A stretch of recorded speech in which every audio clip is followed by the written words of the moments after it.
the first time in this young college football season, the people of West Virginia get the chance to see their Mountaineers in Morgantown.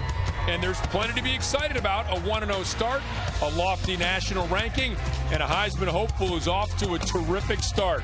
At Milan Puskar Stadium, traditional FCS power Youngstown State, who gave the Mountaineers a scare 2 years ago, visits the 14th ranked Mountaineers, who are coming off a 40-14 drubbing of Tennessee in their opener last Saturday in Charlotte. Thanks for being with us for our continuing wild and wonderful coverage of WVU Athletics on AT&T Sportsnet. Alongside former West Virginia star Rasheed Marshall, I'm Rob King. Meg Bolger will be joining us shortly.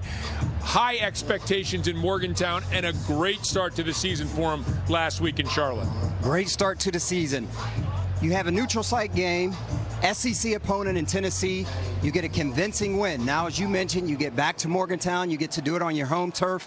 Have another opportunity. There were some things that the players and the coaches felt like they could have improved on from week one. Again, this energy is going to be high. I can feel it. I'm sure the fans can feel it. And these players are going to be ready to go. Youngstown State, the underdog, clearly in this game, led by a guy who knows something about being an underdog. Tevin McCaster out of Newcastle had 0 scholarship offers. Now he finds himself on the Walter Payton watch list. No scholarships coming out of high school. The guy was a first-team all-conference running back a year ago, over 1,800 yards in his career, 24 touchdowns. Youngstown State will really lean on him.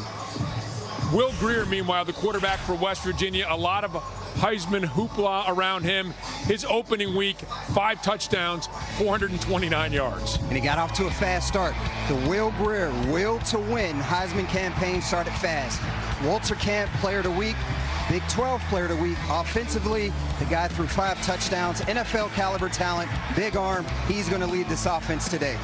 And Greer completed passes to 11 different receivers, but the returning trio of David Sills, Gary Jennings, and Marcus Sims were his favorites.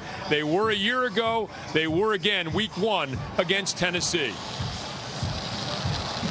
Coach, big win last week in a bowl-type atmosphere against a Power 5 program. Back home tonight, an FCS program tonight. How do you avoid that trap of complacency? Well, we got rid of last week's game last Sunday night, so that's long and over and done with. We got to get ready each and every week. It doesn't matter who you play. Last week we focused on us. This week we're focused on us as well. All right, thanks. Good luck tonight, Coach. All right, thank you. Guys. Meg, thanks very much. And Coach Dana Holgerson, as his Mountaineers ranked 14th in the country, going to deal with Youngstown State and perhaps some weather here as well. Windy conditions. It's been raining on and off, expected to rain throughout much of the evening. And you would think if you're an underdog that probably wants to run the ball more like Youngstown State, this might benefit them a little bit. Could play into Youngstown State's hands. They're going to want to run the football. Shorten this game a little bit. Keep the ball out of Will Greer's hands. That's how you slow down an explosive offense that West Virginia has. Bo Pelini, the Youngstown native, noted as the former Nebraska coach, returned to his hometown now in his 4th season as the Penguins head coach. A couple of years ago when they played West Virginia very close, they got to the FCS championship game before succumbing to James Madison in that championship game. And there's Dana Holgerson, his 8th season, 54-37 as West Virginia's head coach, has led them to bowls in 6 of 7 years. And to the captains after the coin toss, exchanging handshakes and getting ready to go. And you have one game under your belt, but the home opener a little special, isn't it? Home opener is always special. For one, you get to do it in front of your home fans, your family. And again, as I mentioned in that pregame, you feel that energy. Now, you have to make sure you push out the distractions, focus on what you've been practicing on all week, what the coaches have been stressing to you all week. You cannot come out here and forget your assignments.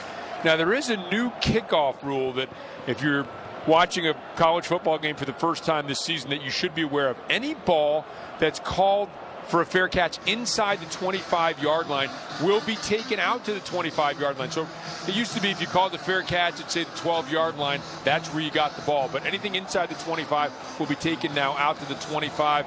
Bit of a player safety rule. Yeah, another element of player safety. These rules and officials are just trying to protect the players. And you'll see a lot of times you'll get the sky kick, try to get it to that second wave, the second line of players, and you'll get a big collision. So that rule will definitely implement another safety factor. For Youngstown State, you see the veteran kicker Zach Kennedy, a shot at him, the senior, who's going to be kicking off. There he is for Youngstown State. The Penguins will be sending it deep, perhaps to Marcus Sims. We'll see. It's another factor, certainly in wet conditions and windy conditions, special teams. Ball security will be very important today. We'll take a look at the operation between the quarterback and the center exchange. Special teams will be very important, especially on punt returns. Oh, Sims, number 2 in the Big 12, number 13 in the nation, averaging over 26 yards per return a year ago, and he will get a crack at it here. Retreating to his goal line. Crosses the 10, the 15, tripped up, and down he goes at the 15-yard line. Natavius Payne with a tackle for Youngstown State. And here's Will Greer, the Heisman hopeful. What a start he got off to. You mentioned some of the awards he won a week ago. Pretty much every national award had him as their player of the week, including, of course, the Big 12 Conference as well. And I tell you what, this guy is something special. He can fit the ball into tight windows. Great anticipation. He sees things before it happens. Very special talent. Greer will give to Sinkfield, and Sinkfield is taken down for a loss on the play, dropped by Sharif Bynum, who looked to be unblocked, and stops him for a 4-yard loss. Yeah, very good play behind the line of scrimmage. See that penetration up front. Defensive end coming down, making a play behind the line of scrimmage. Great start for Youngstown. So Sinkfield out, Martell Pettaway, the veteran junior, comes into the right of Greer. Second and long. Greer will give to Pettaway on the draw, finds some room. Pettaway crosses the 25, upended, brought down by Avery Larkin. That's good news for Youngstown State fans. It bumped up a little bit in practice, banged up a little bit, and able to come out and make an early stop. Well, if you're ever going to run a draw, this is exactly how you want it to look. You want to let that front line go ahead and get some pressure up the field. Let that second level go ahead and fly out there, create some space, and that way you'll have room for your running backs. Great pickup by Pettaway. Third and a couple. Greer fakes, looks underneath, and it looks like it is complete to Sims. Hung on, tough coverage, first down West Virginia, now hurrying to the line of scrimmage. You can see this tempo. Jake Spavital wanting to go fast, wanting to get these guys lathered up, get some plays under their belt. They'll go tempo from here.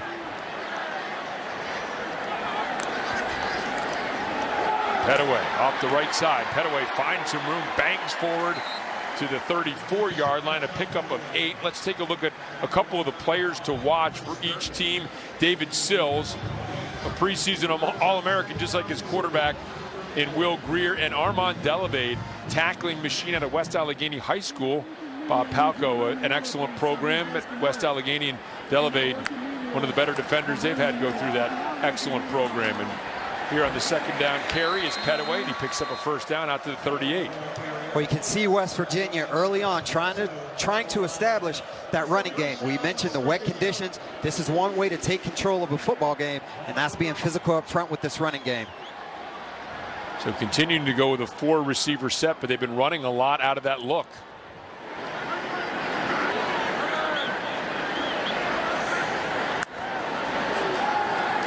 And Greer back, looking, going to throw deep, has a man with some activity going downfield. Sims was bumped off of his route.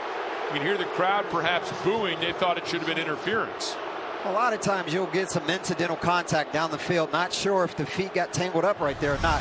The fans are going to want the flag. You can see here on this replay, Greer just putting that ball a little too far to the outside, to the right. But again, I think that was incidental contact, and fans will always want that flag. Well, Larkin gave him a bit of a shove there, and now we have a penalty against West Virginia, as Yadni Kajust wouldn't have mattered anyway. Yadni Kajust, the left tackle, called for a hold. So first and 20, back to the 28-yard line. 12:37 remaining, first quarter. Opening drive for the Mountaineers. Greer gives, and this is the freshman Sinkfield, and Sinkfield stays on his feet and gets out to the 36-yard line. So a determined run for the freshman Sinkfield, and Markel Blackwell, the new running back coach, has a dilemma on his hands, a good dilemma with 4 talented running backs as we see another flag on the play. It's definitely a good situation for Coach Blackwell. You have 4 guys to choose from. So far, these running backs have been running very physical behind their pads and staying low. That's what you want. The officials huddled up. After the play, unsportsmanlike conduct, defense number 7. 15-yard penalty will be added from the end of from the dead ball spot. Automatic first down. And that's Bryce Gibson, the second-team preseason all-conference nominee. I tell you what, in a game like today for Youngstown State, the last thing you want to do is give West Virginia breaks. If you're going to come in here and try to steal this victory, you're going to have to help yourself out. Personal fouls, self-inflicted penalties will not help you out. Javon Wesco, the tight end, is checked in an H-back formation to the right.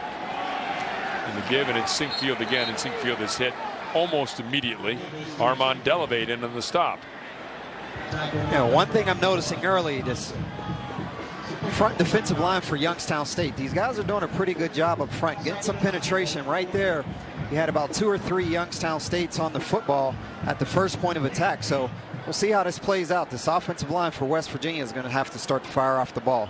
Third meeting between the two teams, the first in 1938, the second a couple of years ago, as we mentioned, a very close ball game. Now Greer has time, and now that time goes away, and he is brought down, sacked on the play. Wes Thompson came in, looked like he had pretty good protection, and then maybe held the ball a little too long, Rasheed? A little too long, but 91. Let's not take away from what he did on that play. Gave second effort. That's Wesley Thompson. Not a big guy either, just 6 foot 290 out of Boardman, Ohio. Very good effort play by him. So now another long situation with the Mountaineers, 3rd and 13. Kennedy McCoy in motion. Greer back. Greer looking. And Greer completing. And he has Sills, and Sills makes one move, and now David Sills will lunge forward and pick up a first down. This is exactly where David Sills can hurt you. If you let him catch a ball in the open field, Will Greer doing a great job of buying himself some extra time. But right here, you get the ball in the open field, Sills, he makes a guy miss, and he's able to pick up that first down. These guys, this receiving core is absolutely electric for West Virginia. A big 3rd and 13 conversion for the Mountaineers. Greer moves Petaway to his right. Giovanni Haskins in tight, the tight end, to the left-hand side. And it's Petaway off the left side, and Petaway met by Delevate and others, but still picks up a solid 5 yards on first down. It's been a very impressive drive by West Virginia. Started back at their own 15, still possessing the football. Again, I talked about that power from Petaway and these West Virginia backs. Stand behind their pads, staying low, picking up positive yardage. 2nd and 5. Fake to Petaway. Greer rolling, looking, lofting, and almost intercepted. I don't think he saw the free safety that was deep there. Lofted it, and Avery Larkin was there to break it up. Well, this is one thing we talked about in the meetings. Will understanding that he doesn't need to make every play. Coach Dana Holgerson told us this year coming in, we talked to Will, let him know, understand you don't have to make every single play. Definitely threw that one into double coverage. He escaped. Could have been an interception. Yeah, I just don't think he saw him. He had Will Crest breaking deep. Regardless, another 3rd down here for the Mountaineers, able to convert a couple so far to keep this drive alive.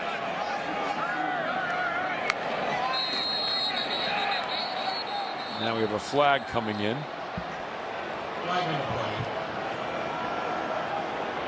And it's going to be against West Virginia. They call the timeout prior to the flag. Prior to the play clock expiring, West Virginia takes their first timeout of the half.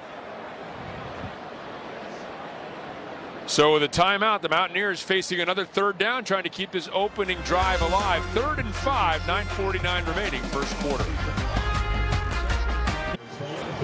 Opening drive for the Mountaineers in their home opener, facing a 3rd and 5, 2 for 2 thus far on this drive on 3rd down. Trips to the left for Greer. Takes to Petaway. Looking now, sliding to his left on the run. Looking downfield and has it intercepted, picked off. And Youngstown State comes up with a stop. And it's Will Latham, the nickelback, who comes up with the interception, first of the year, thrown by Greer. Well, the protection was good for Greer. You get into a 3rd and 5 situation, which is very manageable, so that's what you want if you're West Virginia. Will Greer had to escape outside of the pocket just a little bit, but you need to be careful with the throws. Again, we talked about the wet weather, not trying to force too much. You have to be careful with the football. He escaped one earlier. That time, Youngstown State doing a good job coming up with the interception. They take over. And if you're Bo Pelini, you have to be delighted with that start. A couple of unforced errors by his team, including the post-snap penalty.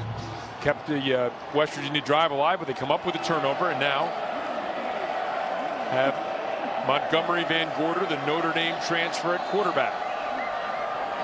And he'll give to Tevin McCaster off the left side, gallops through a hole, spins to the outside, crosses the 40, lowers his shoulder out to the 45-yard line. Impressive opening play and run by Tevin McCaster. Well, I knew this is what Youngstown State was going to try to do coming into this football game. Tennessee did a good job on the ground versus West Virginia. There was a lot of question marks about this run defense, and right now Youngstown State trying to basically exploit what WVU has, what they do not have on defense. Very banged up linebacking core, which we'll get to. Van Gorder fakes, throws, and to Shackelford, incomplete, and that was Josh Norwood jumping that route. The Mountaineers linebacking core already injured coming in. No Brendan Ferns, no Quandarius Qualls. They're hurt. They're hoping to get them back later. Then Charlie Benton, who is starting, as you see, an excellent play there by Norwood. Charlie Benton gets hurt 14 snaps into his career, and he's out for the season. So right now, West Virginia doing a little mixing and matching at that linebacking position. Yeah, they took number 9, Giovanni Stewart, and pulled him down into the box to help out. Oh, my. Bigelow with some tremendous pressure. We saw it in the opening play last week against Tennessee, and the USC transfer swallowing up McCaster for a loss of 4. Number 40, Kenny Bigelow, again, picking up where he left off last week in that Tennessee game. We saw that same exact play. This guy is an absolute force up front. And as a nose tackle, offenses will have to start to double team him if he begins to get too disruptive in that backfield. Great play by him. Yeah, highly touted player coming out of high school, 5-star recruit, rated number 6 in the nation. 2 major knee injuries, but Bigelow looks recovered and refreshed for the Mountaineers. Van Gorder will give on the draw. This is McCaster, and McCaster hit from behind, dropped, and it's a gain of about 5 on the play, but will bring up a punting situation for the Penguins. McCaster will be able to help Youngstown State out, but you want to be able to stay out of 3rd and long situations, especially against this WVU defense on the back end. Good secondary guys, but that pass rush, you want to be able to get, if you're WVU, your front line guys to that quarterback, and it's going to be hard for Youngstown State to convert those 3rd and 10s. Mark Schuler back in punt formation. It's a snap. Sims trying to angle for the ball. He's going to let it bounce, and it takes a terrific Youngstown State bounce. Can they get it? They can. There's a flag down on the play. It's down inside the 1-yard.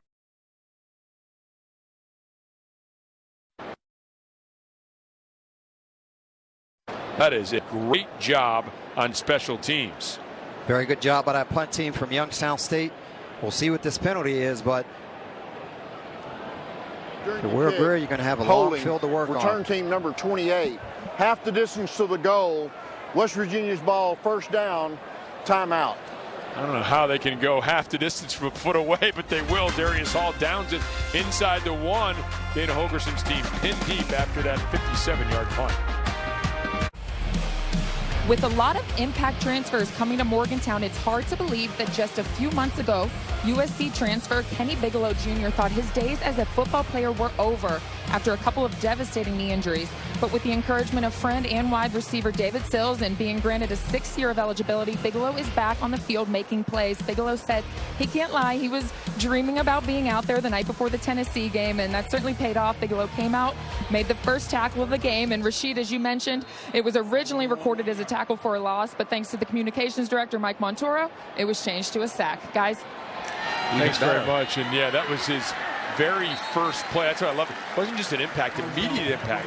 TJ Simmons, the Alabama transfer, first touch goes 59 yards. Bigelow's first play, a sack and forced fumble. Both of those guys made a big impact very early. Bigelow mentioned he thought his career was over as a player. And here's Petaway off the left side and picks up about 4 more. And you have the Eastern Christian there in Delaware, and a lot of guys have come through this Mountaineer program that come from that school, including, as you heard Meg mention, Bigelow and Greer. So a lot of these guys knowing each other, passing on the tradition, and that's become Lackawanna. We're seeing that up in Pennsylvania too. That's right.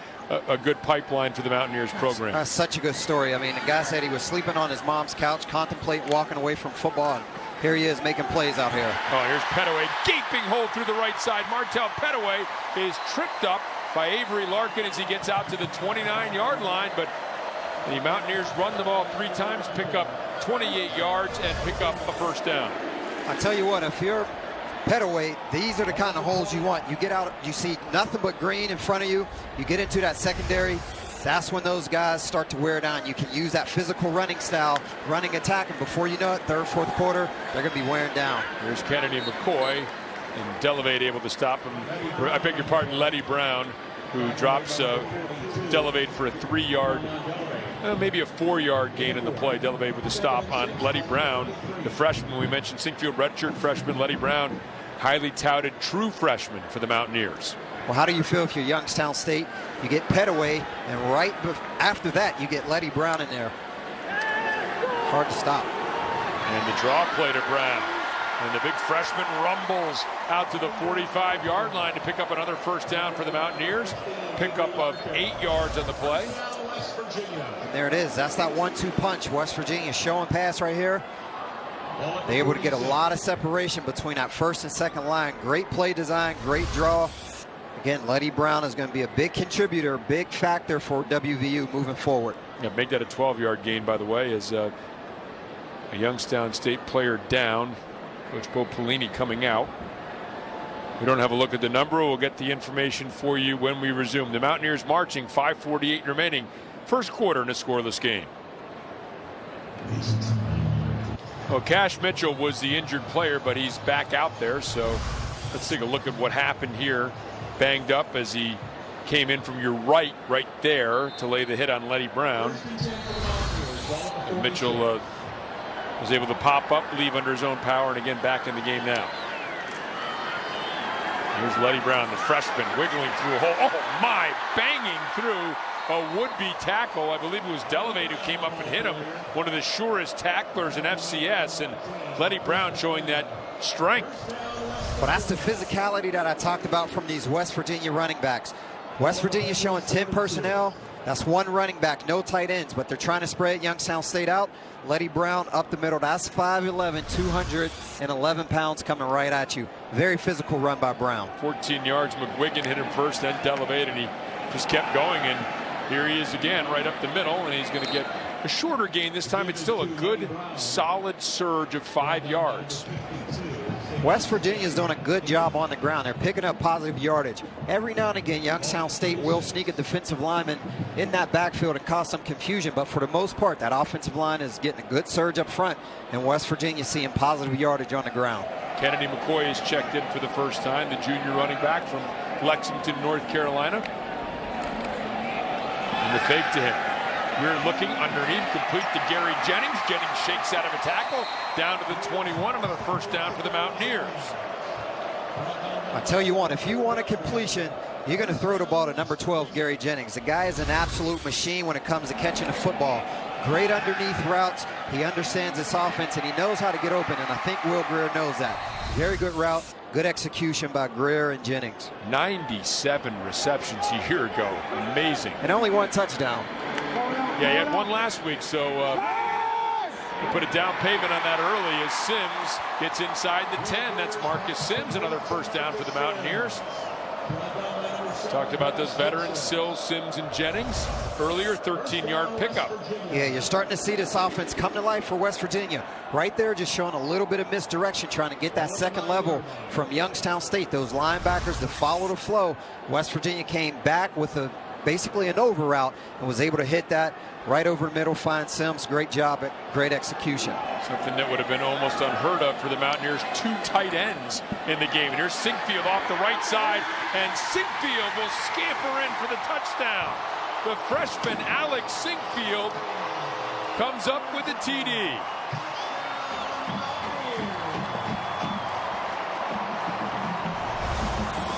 This is what happens when you're throwing the ball well and you're running the football well. Youngstown State has no idea what's coming at them next. There was nothing special to that play, just an easy zone off to the right. You'll see Sinkfield just using his speed, getting to the corner. West Virginia jumps on the board. First career touchdown, capping off a 10-play, 99-yard drive. About as close to 100 as you can get because that ball was pinned inside the one. Evan Staley's extra point is up. It is good. And the Mountaineers on their second drive in the game and the first career touchdown for Alex Sinkfield, capping off the 99-yard drive. They take a 7-0 lead. At Milan Puskar Stadium, Alex Sinkfield, his first career touchdown around right end, a 9-yard scamper, and West Virginia up 7-0. Sure you remember your first touchdown? A great thrill, I'm sure, for Alex Sinkfield. I tell you what, he's going to remember that for a long time. Now, first one is always special, and for the most part, it was a walk for him. He has great speed, used that speed to get to the right corner of the end zone, and he walked in. That's going to be a very memorable touchdown for him. And here's the kick. And the fair catch is going to be called for. We talked about that rule. So Christian Turner settles under it, and Youngstown State will get the ball at the 25-yard line as we take a look at an impressive 99-yard drive for the Mountaineers and doing a lot of the damage on the ground. A lot of damage on the ground, and that's the second long drive that West Virginia had. Right there, that one was very impressive, but we see the running game from West Virginia really taking over. They were able to get some things going, play action, get the eyes from the Youngstown State linebackers moving around, get them lost in the backfield. Then you come back with Alex Sinkfield using that speed, getting to the corner, getting on the board for West Virginia.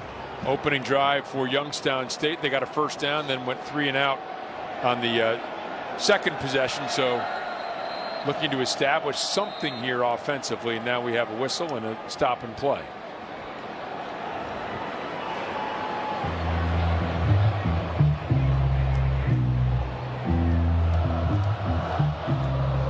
So they'll wind it up and we'll start again. This already feels like an important drive. We talked about a pretty good start for Youngstown State, but the Mountaineers have made it look pretty easy in their 2 drives. It feels like Youngstown State probably needs to do something here early, as once again we have another stop. So they have to get a fresh football out there. You're absolutely right, though, especially after that last drive. West Virginia took over. Really looked in control. So right now the pressure is on Youngstown State to do something with this football. As I mentioned, the plan coming in, trying to keep the ball out of Will Greer's hands. And right now, if they can't do anything on this drive, that offense is going to be right back out on the field. Montgomery Van Gorder. Give and good run by McCaster, who crosses the 30, gets out to the 31 and picks up 6 yards on first down, running behind a very experienced middle of that offensive line. Vitas Harankowicz, the center, Connor Sharp, Gavin Wiggins, a crew with a lot of starts under their belts, particularly Harankowicz and Wiggins, both preseason all-conferences, getting some preseason All-American accolades as well. You know, one of the big question marks coming into the season was the run defense by WVU. We saw some 4-down linemen last week, which helped with that running game, trying to slow things down. So we'll keep an eye on 4-down linemen as this game plays out. Oh, Jabril Robinson sniffed that out. Van Gorder on the keep, and Robinson drops him for the 6-yard loss. Robinson, the Clemson transfer. That's nothing more than individual effort. Good vision by number 12, Jabril Robinson. Tony Gibson, the defensive coordinator, said he plays very hard, extremely hard. If you turn on the film, one thing that's going to jump out to you is number 12 on defense, making a lot of plays with a very high motor. Great play by him. Christian Turner, good receiving running back, has checked into the game. Van Gorder now with 3 left on the huddle clock, and I was going to have to call a timeout because he just could not get the team situated. And so on a 3rd and 10, Youngstown State calls a timeout.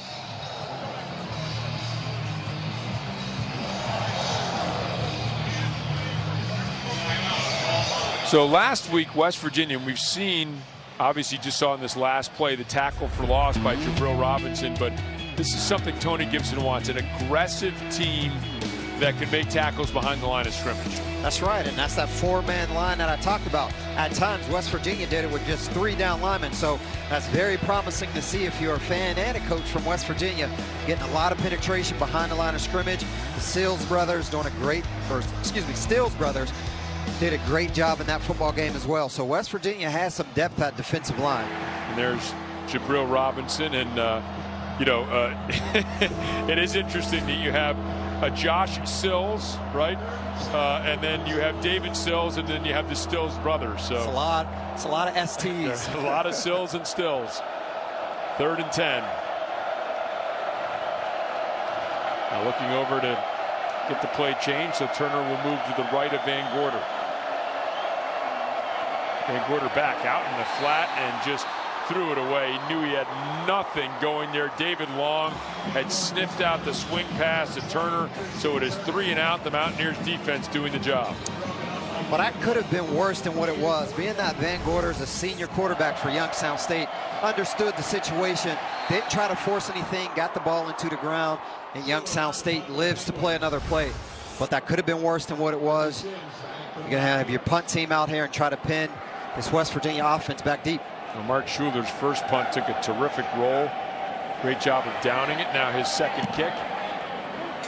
And this will drive Marcus Sims back to his 30. Sims looking, not much room, and down he goes. 2-yard return to the 32-yard line, and that's where the Mountaineers will take over on their 3rd offensive possession here of this first quarter. So we talked about the pressure going back to that Youngstown State offense to do something with the football. Chew up some clock, just try to get some production going. But as I talked about, West Virginia's offense are going to be right back out there. One thing to combat that offensively for Youngstown State, you have to chew up some clock. The more opportunities you give West Virginia, they wanted more series coming into this game. They had 10 last week. They want to be around 16. This is going to give them a prime opportunity to get those points on the board. And the defense, obviously, the bigger question mark for the Mountaineers. Not too many question marks surrounding the offense. It's the defense that fans were concerned about, and so far, excellent performance against Tennessee and a strong start to this game. Here looking, holding, underneath, complete. This is Kennedy McCoy, and McCoy will pick up a first down, an 11-yard gain out to the 43-yard line. Well, that's one guy that you can't forget about. Kennedy McCoy had a promising year last year. A lot of people coming into this season thought he may be the guy, but he had some competition, and those other guys stepped up. But that's another running back that you can add into the factor for West Virginia. They're in great shape in the backfield. Fumble last week didn't help his cause. Now the fake to him and a quick flip out to Simmons, and Simmons will pick up another 11 yards and another first down into Youngstown State territory and out to the 46-yard line. Just to go back one play, we talked about Kennedy McCoy. His first touch last week was a touchdown. They hit him on a wheel route, had an opportunity to get into the end zone. But right there, Simmons, who also added into the factor with the big touchdown. These guys are loaded offensively, a lot of talent across the board. And 2 hands around the ball here, and good hard run for Kennedy McCoy. Hit early, but keeps churning, picks up 5 down to the 41-yard line. And it will be interesting. We talked to Jake Spavital, the offensive coordinator for West Virginia, and he said, pressure's on these guys in practice. You have the best practice on and off the field the week. You know, what are you doing in the classroom? Are you showing up for everything on time? That's the person right now who's going to play. It's going to be an all-around judgment. Class, performance from practice week to week in the game. You have to bring your best effort every single time you get a chance to. I mean, Jake Spavital, a really talented offensive coordinator. False start. Offense. Number 79. 5-yard penalty. Second down. Yeah, he has a very good offensive mind for a young coach. He's been around a lot of football, was a good high school player as well. But he understands. He's been under Dana. He's learned under Dana, been around some great quarterbacks, and Will continues that tradition of good quarterbacks that he's worked with. Third penalty for 15 yards. Now Greer back looking, throws underneath, complete to Sills. Sills shakes out of a tackle, and another. It looked like he lost. Did he lose the football and get it back? Yep, yeah, he did, and then got it back, and first down. Well, it's beginning to rain a little bit more here in Morgantown, and this was a good ball by, Will Greer. But if you're David Sills, you have to be able to tuck that football away in these conditions. Youngstown State, they understand it's just a little wet out here. They might be able to get that ball out. So if you're carrying that ball, you must protect it and put it away. 19-yard pickup. Here's McCoy, brought down by Delavade. Pickup of about 4 on that first down run. And we had a chance to talk to Jake Spavital about the ability to run, or last year really the inability to run. They want to be able to run effectively, and so far they're running effectively. Yeah, and they're keeping it in control. Right now, Youngstown State very off balance. West Virginia is picking up some good chunk plays through the air, which is helping their ground game. Now here comes a flag, and we have a false start on West Virginia, so that will be their fourth penalty. Offense, number 73. 5-yard penalty, second down. So far been able to overcome these things, but again, you talk about the improvements week 1 to week 2. You want to be able to make sure you don't have those types of penalties. You don't want to take any steps back. You're right. Those are things that are very correctable. If you have execution issues, those are things that can really come into play. Well, the Mountaineers have been dominating, still only up 7-0. But it's Alex Sinkfield with a 9-yard touchdown run on the Mountaineers' second drive. Their home opener. Now the clouds opening up, beginning to rain here in Morgantown. West Virginia up 7-0. Well, guys, the rain is coming down hard here in Morgantown, but it is not going to stop the recognition of that 1988 team. And probably nobody better to remember the emotions of that year and that team than Don Nealon. He said that he remembers each and every one of them. He knows their moms and dads. He remembers exactly when he recruited them. Now, fast forward 30 years, and some Mountaineers fans will tell you that they believe this is probably the best Mountaineer team of all time. Dana Holgerson actually laughed and said that not only does he remember this team well because it'll be his 30th high school reunion, but he wore a West Virginia sweatshirt a lot of the times in school because of that team. Guys? Oh, it's a great story, Meg. Thanks very much. First play of the second quarter goes to Kennedy McCoy, slithering his way down to the 25-yard line. Meg's got the tougher duty today. Pretty dry up here in the press box. Feels good up here in the box. We're nice and dry. It's coming down out there. Starting to rain a little bit harder, but doesn't take away from doing your job. Meg is down there doing great. And we see the first quarter stats, and it has been that dominant. 1 first down for Youngstown State. That's it. West Virginia marching up and down the field. 3 for 4 on third down. Want to keep this drive alive, though, because with all the marching, just 7 points so far. Greer back. Greer looking. Greer throwing and completing inside the 15, down to the 14 to Marcus Sims. Well, the first thing that jumps out to me on this last play, you'll see here on the replay, first of all, the protection up front. Offensive line doing a great job of protecting Will Greer. But the time clock in his head, not to rush anything. He's very patient in the pocket, continuing to just survey the field, finding the open receiver. Marcus Sims doing a good job in these wet conditions, trailing that football, picking up a nice big gainer right there. Another fresh set of downs for West Virginia. 8 for 10 on first down, and looks like Malik Richmond, the junior defensive end, down behind the play, being attended to on the turf here at Milan Puskar Stadium. So they will attend to Richmond, and we will step aside with the Mountaineers a 1st and 10 and leading 7-0. Dana Holgerson's West Virginia Mountaineers ranked 14th in the country, leading Youngstown State 7-0, 14-21 remaining in the second. The Mountaineers picking up another first down And now at the 13-yard line, looking to add to their 7-0 lead. Give to Petaway. Petaway bounces to the left side, is able to step out of a would-be tackle and get down to about the 11-yard line. So Petaway running hard, and the rain intermittent. I think we're going to see it on and off all day, and right now it has not slowed down this West Virginia attack at all. Hasn't slowed down the attack, and the one thing I like out of West Virginia, they're showing a lot of variety, a lot of versatility within these offensive formations, a lot of 10 personnel, 11 and 12, and more use of the tight end. That's one thing that we talked about in the meetings. Expect to see more tight ends in this offense. And Wesco in at tight end in an H-back role right now. And the lead blocker for Petaway. Petaway bounces back to the left, and now Petaway circles back to the right, looking for some blocks. Picks up one, picks up another inside the 15, stays on his feet, and gets back to about the original line of scrimmage. Ran about 60 yards to get there.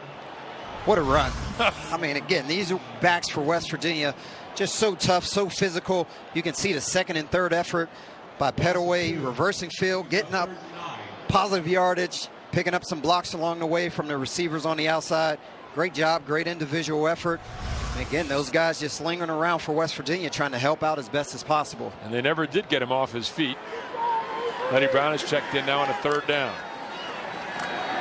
Greer back, looking, throwing, complete, and it is Jennings, and Jennings has already doubled his touchdown total from a year ago as he corrals his 2nd of the season, and the Mountaineers up 13-0. I'll tell you what, Gary Jennings, an absolute machine underneath. These intermediate routes, he understands what's going on. Right there, you see number 3 from Youngstown State. That's Cass Mitchell. Getting lost in a shuffle. Gary Jennings selling that sail route, going to the outside, letting the flow come with him. Right there, coming back underneath, and Will Greer understanding, holding onto that ball just a little bit longer, letting the route develop, finding Gary Jennings underneath. Great job.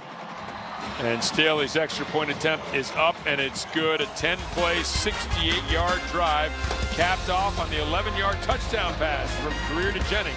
14-0 Mountaineers. Series sweep coming up tomorrow. Oh, Bucco's on a roll, back to 500. They have got the makings of a really, really dynamite pitching staff. Forced to be reckoned with moving forward, and there Christian Turner will call for the fair catch, and they will again take the ball out at the 25-yard line. So let's take a look at this last drive. Again, the first drive, Rashid, a lot of it happening on the ground. This drive, a lot of it happening through the air. Yeah, West Virginia doing a great job. That protection up front, giving Will Greer tons of time to just survey the field and hit his open receivers. These wet conditions has not slowed this offense down through the air. This vertical passing game is doing a great job. Right there, there's that touchdown we talked about, the patience. And Will Greer was pretty pumped after he completed that ball to Gary Jennings. You talked about it, already doubled his total from 1 to 2 touchdowns. And this guy's been absolutely on fire this season so far. Yeah, 97 catches a year ago, only one of them finding pay dirt, but twice in the end zone already, once against Tennessee, once here against Youngstown State. And the Penguins right now facing, again, what seems a critical juncture in the game for them. Van Gorder flings one out, and Shackelford, did he catch it?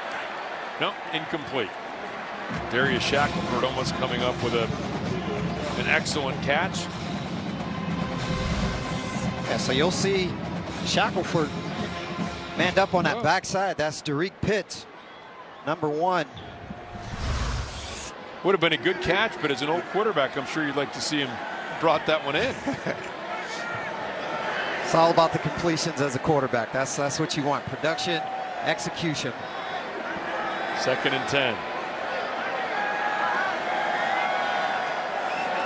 Van Gorder fakes to McCaster, looks, throws underneath, and that one is complete to a sliding Zach Farrar out at the 39-yard line. And Farrar's a guy who started out at Oklahoma, 4-star recruit, wound up at Mississippi Gulf Community College, and now here at Youngstown State. An excellent sliding grab and a 1st down, just the 2nd 1st down for Youngstown State, as that completion picks up 13 yards. They're starting to pick up their pace a little bit, get some plays rolled off. I think they're figuring out this defense from West Virginia. They're not doing anything special defensive-wise, coverage-wise, just a cover 3, free safety in the middle of the field, so that middle field is closed. Here's Turner now in the sweep, and Turner will bounce it outside, picks up an excellent block from Farrar, gets to the corner and down to the 41 of West Virginia.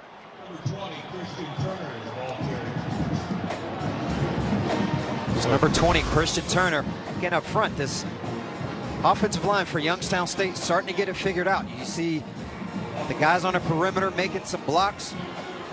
And that's Turner just using his speed, able to get to the corner. 5'10", 195 pounds out of Cincinnati, Ohio. 20-yard pickup for the sophomore.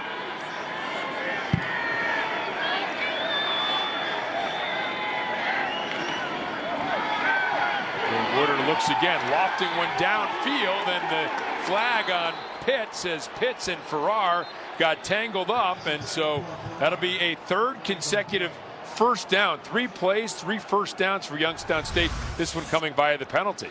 Yeah, the refs will catch this one every time. Pitts just losing his footing and actually almost tackled the receiver. Defense, number 1. Farrar selling it just a little bit penalty. more, making sure that the refs actually see it. And that's Pitts out of South Charleston. The refs will catch that one every time. Youngstown State slowly starting to get this groove going, getting this momentum going. Try to get some points on the board. Well, one more penalty for the same amount of yardage, 5 for 35 that they had last week, the entire game against Tennessee. So again, made mention of it. I'm sure that's something Dana Holgerson's want to see cleaned up.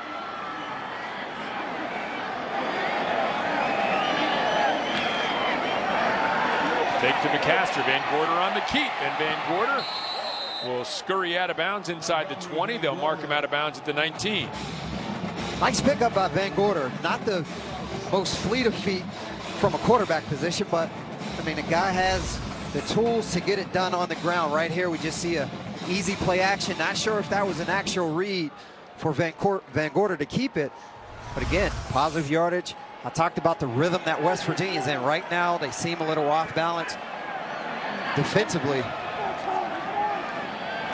And Woodard looking, throwing on the out route, and almost intercepted by Pitts. And you know, Farrar was open for a minute, but the timing of that play appeared to be way off, Rasheed. And our window was open for just a split second, and had Van Gorder let that ball go just a bit sooner, you're thrown to the near side of the field, which is very condensed. The cornerback is going to have time to recover right there. And right there, we saw Pitts able to get his hips around. Good ball skills by Pitts to make up on that. There's Giovanni Stewart. You mentioned him dropping down, and normally a safety playing a little linebacker. Not a big guy, but very tenacious. 5'8", 195 pound. Giovanni Stewart. Some confusion from Youngstown State formation-wise. They call the penalty there. 0 for 2 on third down. 0 for 3 on third down, I beg your pardon. And looking to pick up an important first down here as West Virginia up 14-0. Youngstown State trying to put some points on the board. Season poll as Youngstown State picked 4th. This is probably the toughest conference in FCS. In fact, I think you could pretty much say it is. North Dakota State, perennial power, defending national champions. Youngstown State was in there a couple of years ago. Picked to finish 4th. North Dakota State #1. South Dakota State #3 in the country right now in FCS. Important third down here for Youngstown State. Van Gorder back, looking, throws, and it is complete. Boy, Pitts got there at the same time as the ball, but Farrar, great concentration, able to make the grab. Good concentration, and one thing that Youngstown State understands right now, they know they can go out #1 Pitts. They're trying to pick on him a little bit. They got the pass interference. Right there, they had a 3rd and medium. You could have kept the ball on the ground. They had a 10 personnel, just one back in the backfield. That's an easier play to call, but right now I think they're confident enough to know that they can go at #1 Pitts and get some positive results out of it. I think they like Farrar too, as we mentioned, again, a 4-star recruit coming out of high school. So a lot of these guys, oh my, they have to call another timeout here. Youngstown State, some confusion over on the sideline. You know, we were talking about this. Van Gorder is a guy that, he was a Notre Dame recruit. Now, he hasn't played in a while. And again, some of these guys, it's going to take some of these pieces a while maybe to come together. Bo Pelini's team was a 5-touchdown favorite against Butler. a massive upset a week ago. But I think a lot of it is projection. Van Gorder, okay, he was a Notre Dame recruit, but he hasn't taken a meaningful snap in 5 years since he was in high school. And Farrar comes in, Oklahoma recruit, but transferring now, and he's new to the system as well. Yeah, you can get some guys in there who has been at some bigger name schools, but as you mentioned, the experience, the actual game time experience is not there. So it's going to take time for those guys to chip away at the rest a little bit and just remember what it's like to be in true game action. So you have big names, big players, big schools behind them, but can they actually get it done when the clock has started? Well, if fans watch, if they watch FBS and FCS, that might have been the most shocking score in week 1. The fact that Butler, such a huge underdog, was able to win that game late. But Youngstown State's always played well under Bo Pelini against FBS teams, and now trying to cut this lead in half. There's a give. Oh my, is Turner walloped. Oh, he was absolutely drilled. I tell you what, this is exactly what West Virginia linebackers practice from day to day in practice. That's number 11, David Long. Mountaineer fans are familiar with him. Very bright future at this school. That's how you come downhill and fill a gap. David Long with the solid hit between the tackles. Great job. Loss of a couple. He was the 5th leading tackler in the Big 12 last year. Had 13 tackles a week ago against Tennessee. Van Gorder looking for the snap, gets it, throws, lost, corner of the end zone, and knocked away by Robinson, but flag comes in late. It was intended for Ryan Emmons, but I believe this is going to be a penalty on Kenny Robinson.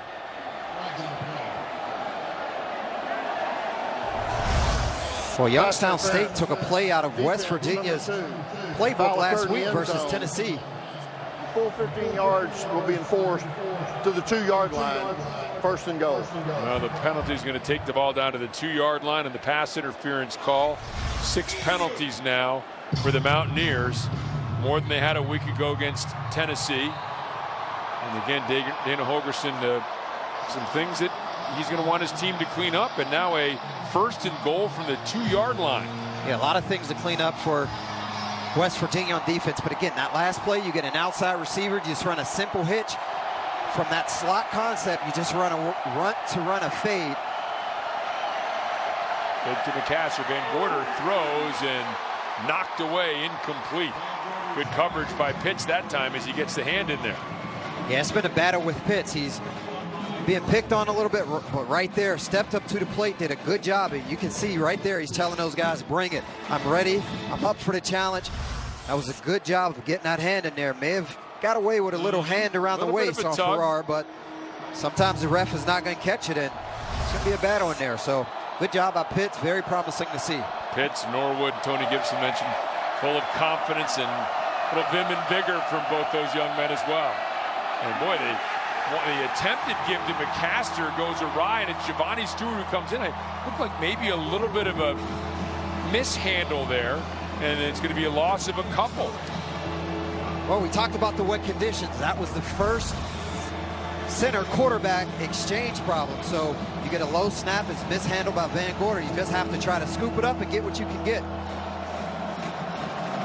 So now a promising situation, a little more tenuous here for Youngstown State. 3rd and goal now. They backed up 2 yards to the 4. Van Gorder back, looking, heads to his left. Gonna pause, throw, complete touchdown as he throws late to Miles Joyner. He found the freshman a week ago, and he finds him again for another touchdown. Great patience by Montgomery Van Gorder. That's very hard for the West Virginia defensive guys to cover. You get a play this close to the goal line, there's a lot of crossing routes happening. Your eyes are in different places. You see a quarterback who's scrambling outside of the pocket, and you think he's going to take off and run. You start to converge on that. Leave your man, and Van Gorder doing a good job keeping his eyes up, finding the open receiver to get Youngstown State on the board. Well, they love Miles Joyner at Youngstown State, losing their top 3 tight ends from a year ago, but the redshirt freshman Joyner now 2 touchdowns in 2 weeks. Zach Kennedy, the veteran kicker, the senior, bangs it through. A 10-play, 75-yard drive, helped out by some West Virginia penalties, but finished off Van Gorder to Joyner to cut the lead to 7. Tune in Tuesday at 5:30 for the Dana Holgorsen press conference. Dana will preview the Mountaineers' upcoming game against the North Carolina State Wolfpack. It's all a part of Wild and Wonderful Sports on AT&T Sportsnet.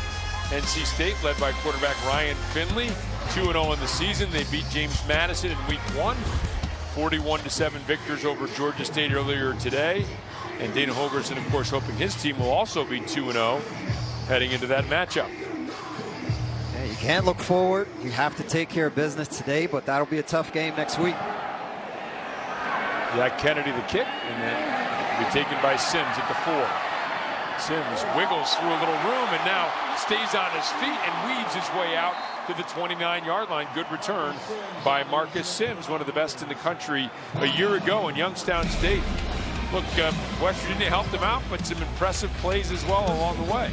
The best drive by Youngstown State so far this game. They did a good job of getting plays, stringing them together, getting positive yardage, keeping West Virginia off balance defensively. And right here, toward the end of the drive, you see Van Gorder outside of the pocket, scrambling around a little bit, drawing up those defensive backs from West Virginia, dumping it off, finding Joyner in the end zone. Jennings in motion. Give to Sinkfield. Sinkfield finds a hole, and man, does he hit a hole quickly. Tell you what, when you're fresh, you have your teammates out there carrying some of the load for you, you can explode like that because you're not carrying each single ball every single time a run is being called your way. Here's that replay. Well, get that ankle caught underneath the pal. Yep, reached immediately for the left ankle, is still down, being attended to. Each one of these backs brings a little something different. Letty Brown, the freshman, is just a straight sledgehammer. They talk about Sinkfield, that sort of one cut and go kind of guy. Pettaway maybe somewhere in between there. McCoy maybe the best receiver of that group. Really a diverse set of running backs for the offense for the Mountaineers to be able to employ every week. I think Sinkfield may be the quickest, the fastest out of that group. As you mentioned, they all bring something different to the table. You get some physicality out of Brown and Pettaway, but Sinkfield can be your speed back. As we saw earlier, he was able to use that speed, get to the right corner of the end zone for WVU's first score. So I'm sure Dana and Jake Spavital hope he's okay. You mentioned Coach Blackwell, the new running back coach. He had Kareem Hunt at Toledo, so he knows something about talented running backs. Obviously now with the Kansas City Chiefs, and oh boy, you don't like to see this. Yeah, you're not able to put weight on that foot. That's never a good sign.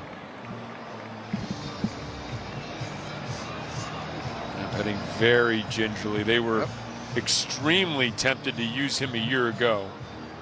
They really liked what he was doing as a freshman. They were able to redshirt him. New rule, of course, now in which freshmen can play in 4 games and still hang on to that red shirt. Something we might talk about more as the game goes on. Interesting decisions for coaches, because the thought is, well, you know, fans might say, and we had this discussion with the coaches during our meetings on Thursday, hey, this is great, get him out there and play. Well, okay, but what if you burn up those 4 games early, then you need them later? Right. What if you use him now in a game like this? He hasn't played in 6 weeks, and all of a sudden you need to use him again. Well, now you do have to burn that red shirt. So you're trying to juggle that a little bit. Very precious situation. It's 4 games that you can get, but you have to pick and choose when you want to insert that player. So once you get him in there, you better be pretty determined that you're going to use him and play him. Second and very short. And you give to Letty Brown, and Brown barrels forward, gets out close to the 45. They're going to mark him down at the 44. A pickup of about 6 on that run means first down, West Virginia. You know, it's going to be very hard for Youngstown State to slow down this offense. If West Virginia can continue to pick up chunks of yardage on first down, get into second down where you're second and short, possibly even third and short, that's going to play into the favor of West Virginia. Officials, as you can see, hustling around to try to get dry footballs into play. We're in trouble. Chased, rolling, throws downfield, and incomplete, intended for Gary Jennings, but able to avoid the loss. And not a runner, but seems to have that good feel to keep plays alive. He has escapability. You can see here on the replay, he gets outside of the pocket. You get a little bit of pressure, but just that shimmy right there, you get the defensive lineman thrown off his track a little bit, and that could have been a completion if you're not in these wet conditions possibly, but you see the escapability and able to keep the eyes down the field. 2nd and 10. And the give up the middle and nothing doing. Dropped right at the line of scrimmage is Letty Brown. That was Sharif Bynum and others doing a nice job for Youngstown State. Yeah, Bynum, the first Penguin at the point of attack, but those are some of the plays that Youngstown State is making. They're getting some game tackles up front, a number of hats to the football. So yeah, this defensive line, they're not going away. They're continuing to play hard. Well, this is a big play now with Youngstown State trying to gain a little momentum after that touchdown drive. 3rd and 10. Greer back, looking, slings, throws, batted away, incomplete. And it's going to bring up a 4th down. And that was, once again, Will Latham. We saw him with the interception earlier. Now steps in front of the post and knocks it away. Yeah, this is a 3rd and 10 situation for West Virginia. Again, protection is great, but that was just a good play in the open field by the nickelback, number 5, Will Latham, as you mentioned. Yeah, There's really. nothing you can take away from that. And I called it a post, really an in route. And as Jake Coates back deep, Billy Kinney ready to kick it away.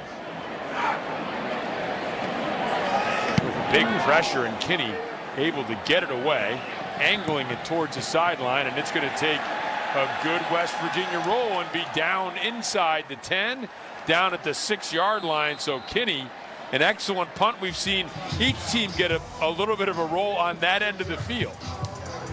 They must have leveled it out a little bit differently on that back end. You're getting some favorable rolls from these punters.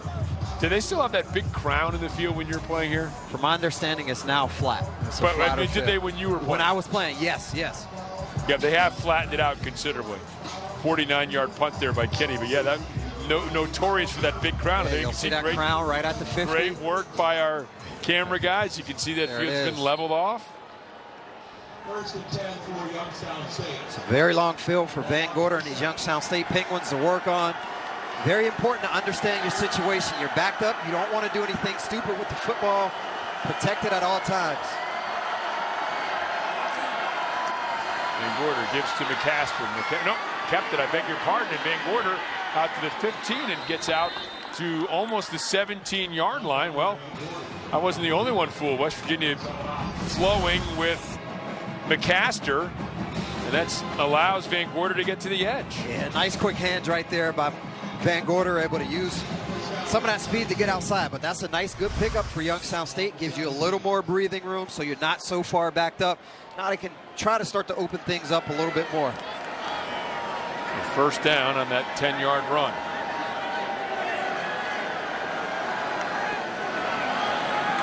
Now McCaster will get the keep, and McCaster now bottled up as he crosses the 20, got out to about the 21, and oh boy, Alex Sinkfield being carted off, and you can see a look of apparent concern in his eyes. That's not a good feeling. Not a good sign. And one of the things that Jake Spavital talked about in the meeting was the running back battle is going to play out, and you hate to see it play out through injuries. You just want it to be a competitive battle, but it's just a part of the game. It's unfortunate. Yep. Mark it at the 22. Van Gorder looking, and Van Gorder going to try to complete late. Are they going to say, no, they're going to say St. Cyrin was out of bounds as he hauled that one in along the far sideline. Samuel St. Cyrin, yep, couldn't get the foot in. Youngstown State 2 for 4 on 3rd down, trying to keep this drive alive. 6:02 remaining here, 2nd quarter. Well, this is a very crucial down right now for Youngstown State. You have a 3rd and 5 situation. You're backed up. You don't want to do anything stupid. For Van Gorder, take care of the football. Understand. Don't try to force anything. Take what they give you.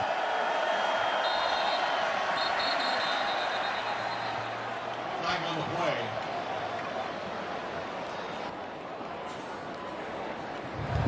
False start.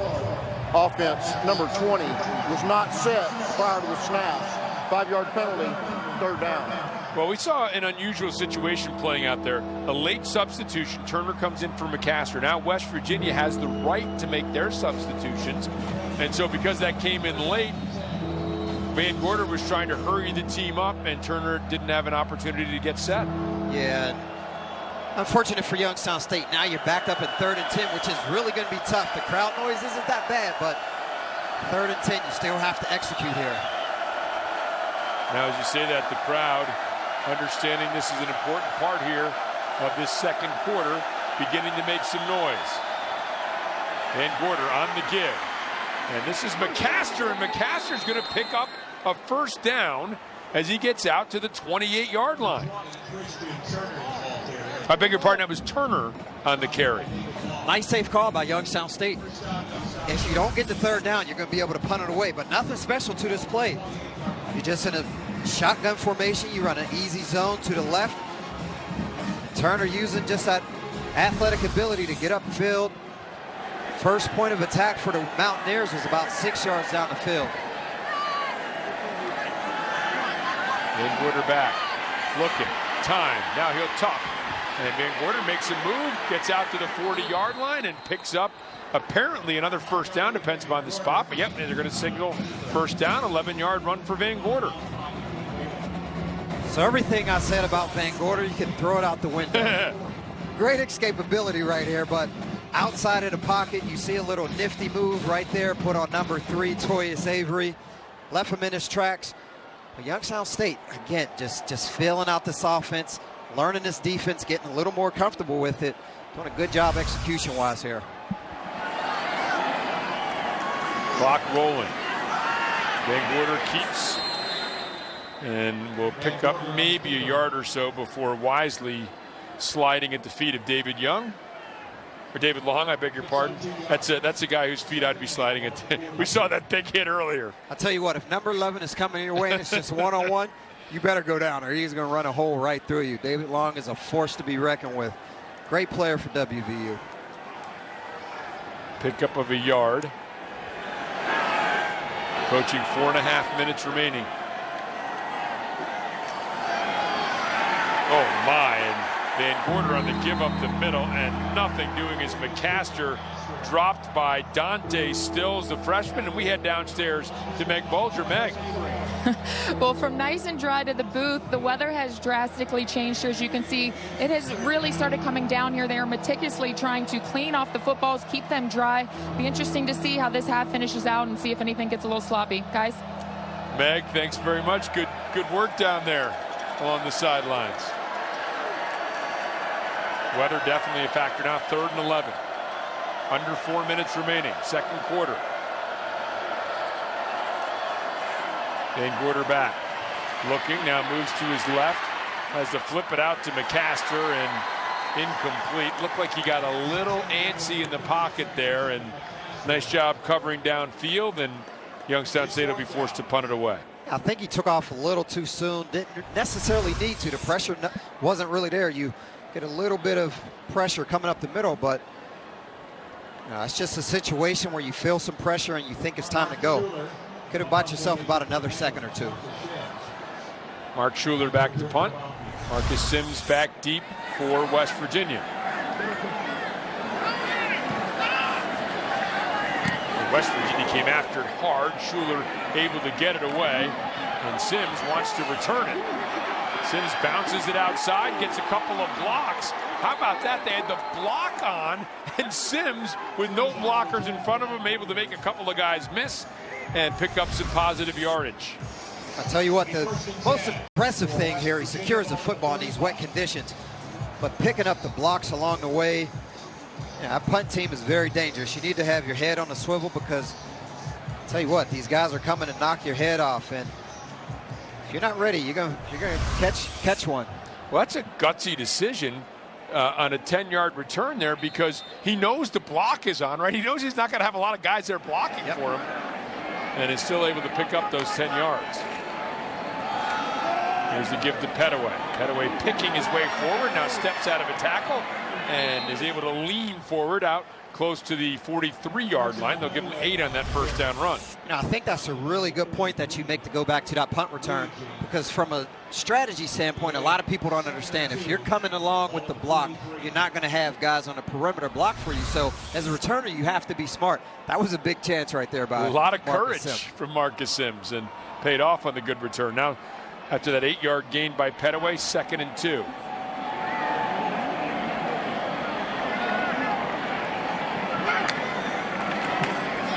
Greer, quick out to Jennings. Jennings, first down, crosses midfield, down to the 48 of Youngstown State. Clock stops as they move the chains. 2:47 remaining. Plenty of time for this explosive Mountaineers offense. You'll see West Virginia go into a form of a 2-minute offense here. They don't have to rush. They can attack the sidelines, use basically the sideline as a timeout saver. Petaway spinning, and Petaway is brought down. Good open field tackle by Armand Delevade, picked up a yard. Now you still have your 2-minute warning. No need to go fast or hurry with the tempo to get to the line of scrimmage. Just play it out. Make sure you get a good play called. If you're Will Greer, understand the situation. You don't want to force anything here. Keep control of the football. If worse come to worse, you're going to try to get 3 points out of this. 2 timeouts left for the Mountaineers. That's McCoy, and McCoy will pick up about 3 down to the 44-yard line. One thing that I have not seen West Virginia do with these receivers that they like to do is throw a lot of hitches. The coverage on the outside by Youngstown State, the corner alignment, they're right at about 5 or 6 yards, so they're kind of sitting in that hitch zone. Trips to the right of the formation. Greer back, pressure coming, and there's the hitch you wanted, and it's going to be a first down. So good call as Sims on the receiving end picks up a first down for the Mountaineers. So Youngstown State showed a too-high safety look, middle of the field open right before the snap. They rolled the corners back just a little bit, rolled the safety to the middle of the field, went cover 3. So that's going to give you an extra 2 or 3 yards to work with. So from that 5 or 6 from the pre-snap alignment, now you get about 8 to 10 yards off. Greer back, looking, firing, completing to Sims, and Sims out of bounds after a 9-yard pickup. I'm sure the coaches from Youngstown State, the secondary coaches there, letting these guys know, listen, we want to give a little bit of cushion. Yes, we're in cover 3, but you don't want to give up 12 yards and just leave it wide open. And West Virginia understands that right now, taking advantage. And you just might get a fade up top with a pressed up corner. Now that corner peeling back, and Greer looking, surveying, throwing, corner route, man wide open, and it's Jennings again for another touchdown. 2nd of the game, this one from 24 yards out.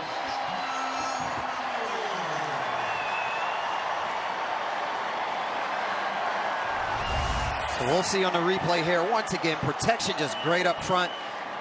You have Gary Jennings in a slot, doing nothing special, just getting down, running an easy corner route.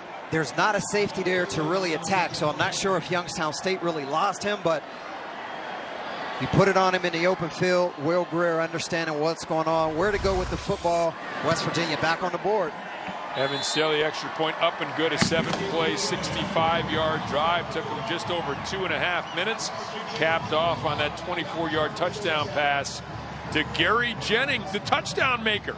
Only 1 a year ago, 3 through 2 games thus far this season. Well, he's mentioned in an interview, this year is going to be the year we're going to try to crank that up. You come out with 97 catches and only 1 touchdown a year ago. You want a little more touchdown production. But, I mean, the guy's an absolutely great wide receiver, as I mentioned, understands this offense, and most importantly, understands the defense as well. In this offense, you need to understand just a little bit of coverage-wise what's going on that back end in the secondary. So he understands it, he gets it. Very trustworthy wide receiver, and Greer knows that. Greer now 13 of 17, 163 yards, 2 touchdowns, both of them to Jennings. And it's always good to have that security security blanket, that guy who knows how to run the routes, how to get open, how to move the chains, and this year, how to score touchdowns. How to score touchdowns, that's right. I mean, you want to call him a possession receiver, but he's not a possession receiver because, for one, he can get behind defensive backs. He can take it downfield a little bit more. You think of a possession receiver, it's more intermediate, 8 to 10 yards, but he makes a killing across the board. Here's Staley the kick, and Turner wants to return it, lost the football, and now in big trouble, and down he goes at the 16-yard line. So let's take a look at the Mountaineers' last drive. Defense comes up with a stop, a little bit on the ground and a little bit in the air for the Mountaineers on this drive. Yeah, continue that physical running on the ground, but Will Greer getting it done through the air. You find Marcus Sims. We talked about that cushion from the Youngstown State cornerbacks. Then you come back with a big touchdown play. Gary Jennings just losing the safety, 29 for Youngstown State. Nowhere to be found. Great execution on that play. Good touchdown. And you see what West Virginia has done. Just one punt on the day, interception on the opening drive, and then 3 touchdowns. They've been able to move the ball virtually at will against Youngstown State, who is going to be flagged right now for delay of game. And Bo Pelini can't believe it. Oh, you can see Van Gorder. Delay of game. Offense. 5-yard penalty. First down. Well, he's sure the clock wasn't properly set. And that's the signal Van Gorder was given, that the play clock was never reset. Well, there's a new rule again to kind of speed things up 40 seconds after the kickoff, and they got out there and didn't get the play run. They want to pick up the pace a little bit. There's McCaster off the left side. Just a couple here. Wondered if West Virginia might consider using the timeouts with only 2 left, so they can't get it all the way to the break. And you would think at this stage, Youngstown State happy to go in down the 14 points. I mean, you're happy where you are if you're Youngstown State. You kept it somewhat close. And you want to stay in attack mode. You're not giving up just yet. You're only down 14, 2 touchdowns.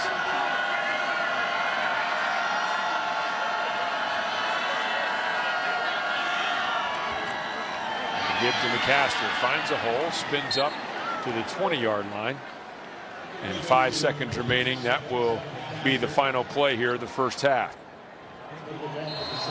So not perfect for West Virginia. Some penalties. They do have the 1 interception, but again, able to move the ball. The defense coming up with stops except for 1 drive and leading now 21-7. Let's head downstairs. I beg your pardon, Rasheed. Let's go downstairs because Meg Bulger's standing by with Dana Holgers. Well, Coach, it's been a little bit of a mixed bag, both sides of the ball. This weather doesn't look like it's stopping anytime soon. What are your thoughts headed in the locker room? Oh, nothing that happened in this first half is surprising to me. I mean, we knew these guys were going to come out and play hard. You know, they always do. It's kind of what they are. And then after last week, we knew they were going to come out and play a lot better. So we've been expecting this, and then we're expecting this too. So it's good. It's good practice for us. All right, thanks, Coach. Good luck in the second half. Rob? Meg, thanks very much. So as we head to the half, the Mountaineers up by the score of 21-7. A couple of touchdown passes from Will Greer to Gary Jennings. The first ever touchdown for Alex Sinkfield as well. The Mountaineers up 21-7. We'll be back with a halftime show on AT&T Sportsnet coming up next.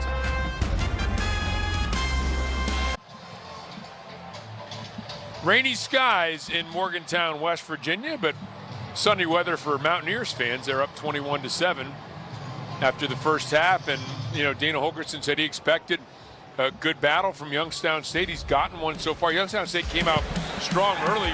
Sharif Bynum does a nice job here coming up with a sack. And then Will Latham later on this opening drive able to come up with the interception. Defensively, Youngstown State doing a good job early on against this West Virginia high potent offense. The turnover, Youngstown State not able to do much with it. And then Martell Pettaway and the ground game started to get going. That ground game really started to pick up. Martell Pettaway in the open field. West Virginia doing a good job mixing it up, showing some draws off tackle. Very good running game in that first half. It was Letty Brown and then Sinkfield with a 9-yard touchdown run, the first of his career. He did leave the game injured. And then after the running game got established, the passing game was able to get going. That vertical passing game from West Virginia started to open things up a little bit more. Gary Jennings had a huge first half. Talked about him understanding this offense, understanding the defense, and what it takes for him to get his job done. Meanwhile, Christian Turner here with a nice run for Youngstown State and able to put something together, some penalties on this drive, helping keep things alive, and then Van Gorder finds Joyner for the touchdown. Youngstown State cuts it to 14-7, but then before the half, another well-engineered drive by Will Greer. Great offensive drive by West Virginia before the half. We talked about those soft corners, West Virginia taking advantage of it, and again, Gary Jennings in the slot on that flag route. Will Greer able to find him to get West Virginia up on the board once again. And you take a look at first half stats, and really lopsided in the way of the Mountaineers. Well, total plays is what jumps out to you. You have 44-27.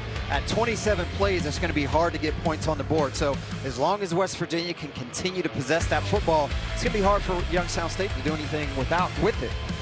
Let's take a look now at Big 12 scores from today, earlier today, and looks like all these are final right now. TCU rolling over SMU as they have in recent years. That great rivalry, the Iron Skillet. Mississippi State knocking off Kansas State 31-10. Oklahoma all over UCLA. Kansas defeats Central Michigan 31-7, and Texas Tech defeats Lamar. Mississippi State, by the way, the SEC now 2-1 against the Big 12, but West Virginia, of course, that victory over Tennessee last week, the lone victory against an SEC team. Iowa leading Iowa State 13-3. Baylor up 10-3. And then tonight it's South Alabama at Oklahoma State and Tulsa at Texas. So the Mountaineers have a chance to get in, regroup a little bit. You know what they want to do, Rashid, which is come out and get a quick defensive stop. Meanwhile, Youngstown State, if they can turn this into a one-score game, if they can come out, do something positive with this drive, maybe punch it in the end zone, maybe the momentum begins to shift a little bit. But this will be a huge drive for Youngstown State. You want to be able to go down, get some productive plays, and possibly get on the board so West Virginia does not jump out on you with another score. So if you can pull this thing to within one more touchdown, just climb from out of that hole that you dug for yourself in the first half. You're down 14. It's just 2 touchdowns. You can make it happen. Now, we saw that a couple years ago when 14-14 at the half, and Youngstown State hung around. And now here to begin the second half, coach will take it a couple yards deep in the end zone and call the, well, they have the fair catch, right? The downing, whatever it does, it gets the ball out to the 25-yard line now based on that new rule. And there's Montgomery Van Gorder, the Notre Dame transfer, getting set to lead the offense back out on the field. And again, Youngstown State, if they have designs of pulling off an upset, and this is one of those teams that doesn't come in here trying to play close. They want to win the game. They're going to need some good early success here, you would think. Yeah, you are. You're going to have to continue to take care of the football, and hopefully that halftime segment gave you some time to sit down and go over some things, work out some kinks, and make some adjustments. Van Gorder, back to pass, looking. They're going to throw one deep. He has Farrar out there, and knocked away at the last minute. Norwood was able to get the hand up there. It looked like Farrar had him beat, but I think Norwood knocked that away. He knocked it away. It was just slightly underthrown, but great makeup speed by number 4, Josh Norwood, and he got that hand in there. And you can see Farrar, he turned around and had to come back to that ball just a little bit. So had Van Gorder got that ball out a little bit further, that could possibly been a touchdown. No doubt about it. And Farrar looks very impressive. You can see what Oklahoma liked about him coming out of high school. 2nd and 10. The option. And Van Gorder in trouble, and down he goes. Giovanni Stewart, you mentioned him being moved up to occasionally play some linebacker, and now a flag comes in late. And that's going to go against Youngstown State as well. Yeah, so it's not the drive that Youngstown State was looking for early on. And some just looked off about that play. It looked as if it should have been a play fake, but Holding offense, number 80. That penalty's declined, 3rd down. And the penalty on Joyner declined, so it's going to be a 3rd and long. And boy, you talk about a game of inches. Usually you hear that in reference to baseball, but if that opening pass is a few inches out there, and Farrar winds up with a touchdown, but instead now it's 3rd and 13. Yeah, football truly is a game of inches. Had you let that football go just a split second sooner, you're going to get another yard on it down the field. So 3rd and 13 now. 29 seconds is all that's elapsed here. And the clock now rolling. Opening drive of the second half. West Virginia showing blitz. Here they come. Van Gorder out in the flat. Oh my, nothing doing at all as Norwood came up and laid a hit, and it's going to be another loss on the play. And that's Josh Norwood, again, number 4, the same guy that made the deflection down the field against number 1 Farrar. Comes up with a big hit. The 5'10", 174-pound Richard Jr. out of Valdosta, Georgia. Big hit in the open field. Christian Turner's going to fill that one. Mark Schuler wants to punt it to Sims, and now we have a flag and legal movement perhaps against Youngstown State. See? False start. Offense, number 35. 5-yard penalty, 4th down. And Bo Pelini wanted to know what number. 35 was the number. Schuler will try it again now with his heels in the end zone. Perfect time to come after it. Schuler probably thinking the same thing. Quickly got rid of that, and Sims makes the catch and is hit immediately at the 29-yard line. Or I beg your pardon, the 49-yard line. And that is where Will Greer and company will take over their opening drive here of the second half. After that 39-yard punt, and Will Greer, you see what he did in 2017. Remember, these numbers coming despite the fact that he was hurt late, a preseason All-American. They began to get the Heisman hype going last week. 429 yards and 5 touchdowns. So career highs there. Numerous National Player of the Week honors as Letty Brown gets the first carry for the Mountaineers and picks up about 5. And we talked to Dana Holgerson, and he said, you know, the Heisman hype, wonderful if you think the player can handle it, and he said Will Greer can handle it, so he's all for it. Such a mature player. He's the son of a coach. I mean, the guy has a family. He understands what it's all about, so I don't think this hype will get to him at all. Well, Letty Brown doing a nice job. Flags come flying in on what is for now a first down run, and then another flag comes flying in. Flags on the play. And Youngstown State indicating that they think it's against West Virginia. And the preliminary indication says it is against West Virginia.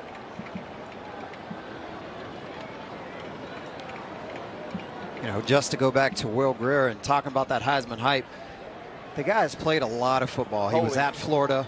Offense, number 58. 10-yard penalty from the spot of the foul. Replay, 2nd down. It's Joe Brown. Had to sit out, came to West Virginia, so he understands the process. He understands what it's all about. And it's not one that's going to get to his head and just let it blow up. So he's going to take this week by week. He understands what his job responsibility is, and that's to come out here and lead this offense and execute it. 2nd and 7. And Greer in the delayed draw. This is Letty Brown. Brown finds room. Brown finds a first down inside the 35 and down to the 33-yard line. Good run by Letty Brown. And just let's take one more look at this here before we comment on Greer again. So West Virginia has made a killing on this play all night. You show draw, let those defensive backs and the linebackers fly at it, or you hand it off to Brown, and he picks up great yardage. Greer stepping, firing, has a man. It's Jennings' 3rd time. They have hooked up. This one from 33 yards, and the Mountaineers have scored on their opening possession of the second half. If you're a defensive coordinator, you can't sleep at night. There's just too many guys out here to cover. There's too much talent across the board. You focus on Sills. You have Gary Jennings in the slot. He creates mismatches. That protection up front is great. You can see Will Greer looking off the safety to the left, coming back right. And Gary Jennings, again, just understanding how to get behind these defensive backs. That was number 19 for Youngstown State. It took him just 4 plays and 1 minute and 11 seconds to travel 51 yards. 3rd touchdown hookup to Gary Jennings. 33 yards from Will Greer. The Mountaineers go on top, 28-7. Well, we talked about those three receivers at the outset of the broadcast, Sims, Jennings, and Sills. And today I think you'd have to pick that guy in the middle, Gary Jennings, 3 touchdown receptions. I tell you what, coming into this week, he talked about getting into the end zone a little bit more. I've raved about him. I like Gary Jennings. Last year, you talked about it, 97 catches. Absolutely amazing. And the 3 of those guys together, they're electric. Great trio of receivers. And here's the kickoff, and coach will call for the fair catch. It'll go out to the 25-yard line. And let's take a look, Rashid, at that last touchdown pass. Yeah, so you can see from the wide copy, Youngstown State just playing a cover 4. 4 defensive backs across the board. Each guy's responsible for 1 quarter of the field. Gary Jennings just getting behind number 19. Again, that's Crispin Lee. There's nothing special to it. No nods, no sticks or anything. He's right behind him. Will Greer doing a good job of just dropping that ball in and understanding the coverage from Youngstown State. And Will Greer, 14 for 18, 196 yards and 3 touchdowns. Here's the give to McCaster. McCaster cuts back, didn't see a hole, and when he cut back, didn't see much either. Might have gotten a yard. David Long once again in there, as well as Jabril Robinson. Well, this is what Youngstown State didn't want. West Virginia has now outstretched the lead. You're down for 3 scores. You're going to have to understand that this is a situation you need to feel the pressure. You need to get a sense of urgency, try to do something offensively that's going to give you a threat down the field to get some quick scores here. Still a lot of football to be played, though. And we talked about the important junctures in the game for Youngstown State. This appears to be another one as Farrar now loses the football, and it looked like Youngstown State got it back. Well, Zach Farrar has been targeted extensively by Van Gorder, coughed it up, and Samuel St. Cyrin is able to recover for the Penguins. Yeah, good awareness right here by St. Cyrin to pick up this loose ball and just squirted out from Farrar, but I've been watching him all night. He's a great route runner. Well, you like 6'4", 205 if you're a quarterback as well, don't you? Yeah, he gives you some range. He gives you a big target. The guy's a player. Screen set up. McCaster is able to slither out, pick up of 8 to the 48-yard line. Josh Norwood trips him up there. Norwood has played a pretty solid game for West Virginia. Came to life on that big deflection down the field. Just has his face in the mix of these plays. He's everywhere. He's around the ball a lot. Well, Tony Gibson talks about Josh Norwood. His face lights up a little bit. Now pump and go, and Farrar, it's complete to him. Got past Norwood that time and down to the 11-yard line. So they missed on the big hookup earlier, but they come back with a long strike on this one. Well, that's what offensive coordinator for Youngstown State, Brian Chris, understands. Josh Norwood, number 4, is an aggressive guy. We can attack him with a double move. They've noticed that throughout the game, and now they've been waiting for the perfect setup to get him on a stop and go. The receiver did a great job of getting behind him, and if you're number 4 in blue, there's not much you can do right there. You just have an aggressive style of play. 40-yard hookup. McCaster moves to the right. They've run out of this formation in the past. And they'll run it again. McCaster looking. McCaster trying to pick his way forward, and McCaster is enveloped in a sea of blue. This will be a prime opportunity here for Youngstown State. You're in scoring position. You're doing what you do best, and that's keeping the ball on the ground. They have had some good vertical passing going on, but you go ahead, turn around, hand it off to your running backs behind you, let these guys go to work, try to pick up some good yardage. Oh, if you're McCaster, you must be wondering, how many guys do they have out there? Yeah, break one tackle, slip through another, and they just keep coming.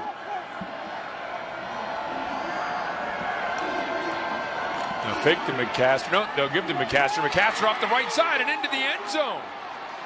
Well, Tevin McCaster on that read option, this time he gets the ball, keeps it, and goes in for the touchdown. And so Youngstown State got check time, able to come back and score. Yeah, well, as I mentioned, the guy was a first-team all-conference a year ago. He can definitely run the football. Had a great week last week versus Butler. And here you just get some good blocking up front. You follow behind those big guys, and from there you just let your vision and your speed take over. You have a knack to find an end zone, the end zone as a running back, and right there he did a good job of it. No scholarship offers coming out of Newcastle High Hard School. to believe. And now closing in on 2,000 rushing yards for his career. Kennedy's extra point is up and good. And an impressive response. 6 plays, 75 yards, just under 3 minutes, capped off by the McCaster 13-yard touchdown run. Well, in the middle of your screen now, just obscured Tevin McCaster as he rushes in to complete that impressive drive for Youngstown State and cut the lead back again to 14.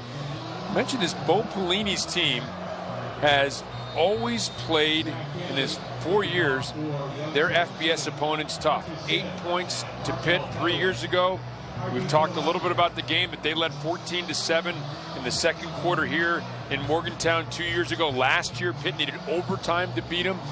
And this year, hanging in there once again with West Virginia.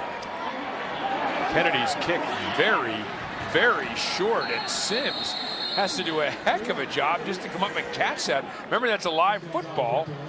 And so going to be pinned deep at the 18-yard line. And really nice drive here by Youngstown State. Very nice drive. I talked about going into halftime, trying to get some strategies together, make some adjustments, figure out this West Virginia defense. And they came out on this second drive from halftime and did a good job, got into the end zone. So it's promising to see your players are taking their coaching. That's what you want to see as a coach. And take a look at the drives here put together by Youngstown State, and a couple touchdown drives.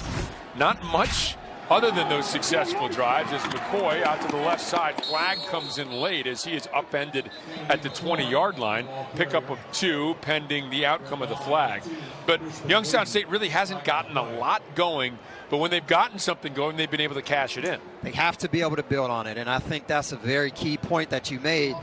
You get something going, continue to build on it, and use that momentum to get back out on the field and pick up where you left off. You can't go 1 step forward and 2 steps back. It's going to kill you every time.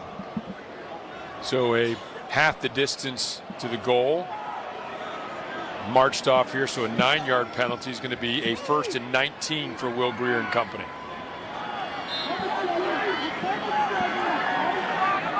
Eight penalties, 68 yards for West Virginia. There's Jennings to the 15-yard line. Brought down immediately. Armand Delavade, West Allegheny product, and in the tackle. Yeah, that comment that Jake Spavital said that it's okay just to be average. It's okay to just make that short throw, right, pick up 5 or 6 yards. And that's the maturity you get with Will Greer. It's 1st and 19. A lot of quarterbacks will feel the pressure, feel as if you need to get everything back in one play, but you just chip away at it. You take what they give you, you just be average and make a play. He went over 200 with that completion. Now back looking, firing, completing to Sims, and Sims leans forward. Looks like it's going to be enough for a 1st down out to the 29-yard line. Yeah, I tell you what, this is a fun offense to watch. From this viewpoint that we have, it's almost like watching 7-on-7. You get great protection up front. Will Greer is able to just sit back there. There's not a coverage on the collegiate level that's going to confuse him. So anything you throw at him, he's going to figure it out. And these receivers are smart enough to know where the open holes are. 13-yard hookup. I know you enjoyed your time at West Virginia. So they get this one out to Tevin Bush, and Bush is able to scamper outside and get close to 1st down yardage. Late flag comes in. Think we're going to give it an out-of-bounds hit here that should add 15 more on the play. It's like a running back factory here at WVU. These guys just continue to roll through. And all of them are capable of being starters. And now Holding. Yeah, no. Offense number 88. I was wrong. It's not a late hit. It's going to be spot again. of the foul. Replay 1st down. Instead on West Virginia. I thought maybe that hit right there because that's where the flag came in. But that's not the infraction on this play.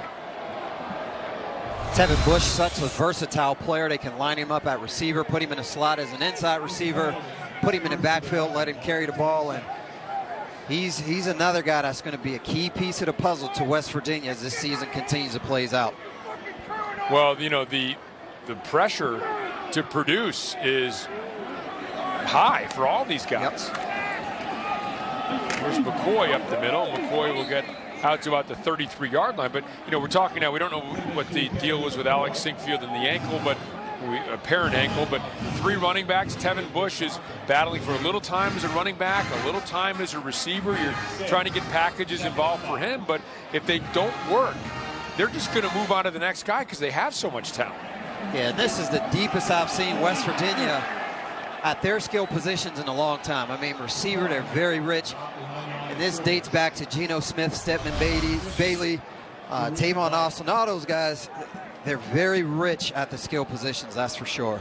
And Sharif Bynum did this in the opening play of the game, and now he is able to slant through and drop McCoy for a loss in the play. Brings up a 3rd and 9. West Virginia is 6 of 8 on 3rd down. It's called 3rd and 8.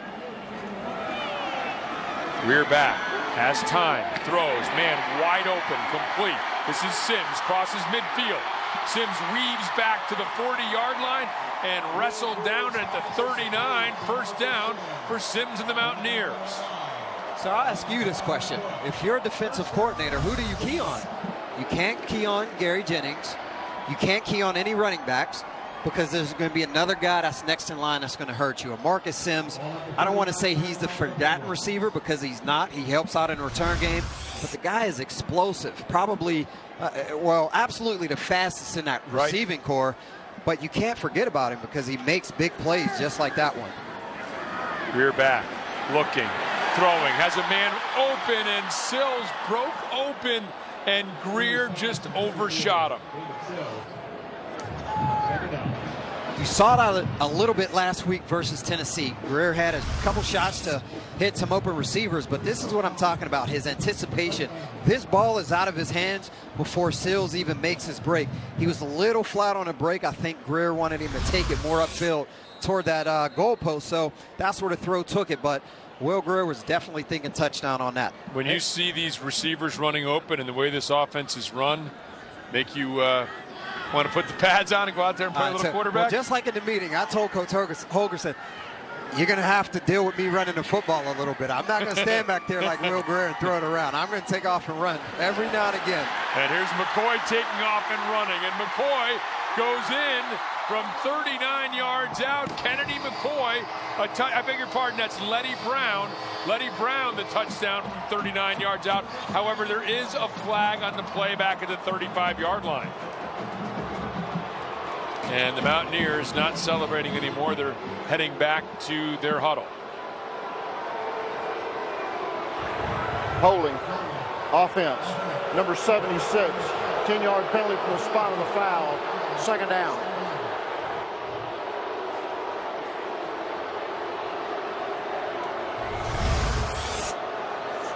So 76, Chase Burnt called on the hold. The good thing about it, these are mistakes that you can correct. You get deep into the season, you get into that Big 12 schedule, you're in tough games, you're in shootouts. Those are the penalties that you don't want because those points are definitely going to count. Now McCoy has checked in for Letty Brown, who gets a breather after that touchdown run was called back. Greer loses the football and able to get it back. Well, West Virginia 10 penalties for 88 yards. Now, as we take a look at this again, keep in mind, a touchdown just taken off the board. And I understand what you're saying about learning experiences, but right now, if West Virginia can't convert here, Youngstown State got one touchdown drive aided by penalties. You're going to look back at penalties as potentially being costly here for West Virginia. Yeah, in a game like this, and West Virginia is not blowing this team out by any means. So penalty yardage, the hitting yardage will come into play in this game. Return, penalties, kickoff, punt returns. Here's Greer looking, firing, completing. It's out to Simmons. It's going to be short of a first down. Looks like they're going to give him a pretty good spot down to about the 32-yard line, where it's going to bring up a 4th and 3. We talked to the coaches. Simmons is another guy that you cannot forget about.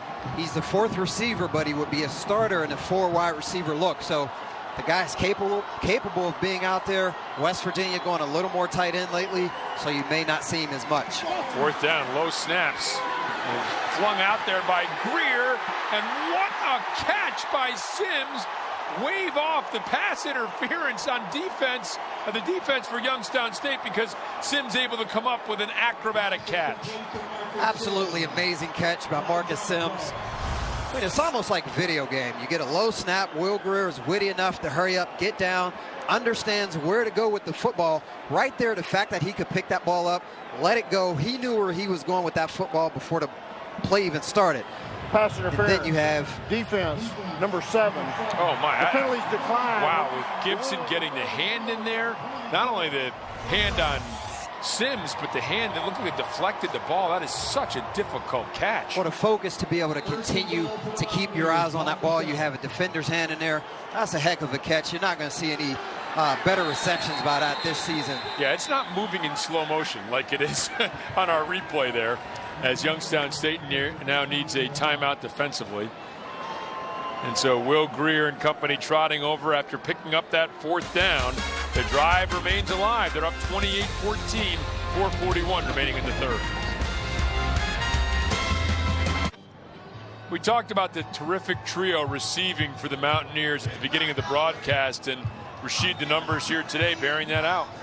I'll tell you what, David Sills, he's going to have games like this. Coming off the season that he had a year ago, 18 touchdowns, led the nation. It's going to be up to some other guys to be able to help out.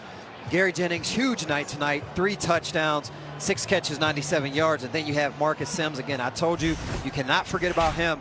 119 yards on the night. These guys get it done. Power formation. The pair of tight ends in. You give to Letty Brown, and Letty Brown able to shake a couple tacklers and get inside the 1. He was hit almost immediately by Savon Smith, able to shrug that off and get inside the 1-yard line. Well, 2 things. Imagine tackling this guy in high school just a year ago, running the same way he does right now. And these are collegiate guys who can't bring him down. But the second effort, the guy has not been in a program. He hasn't had an off season with the strength coaches just the summer, and he's running so physical.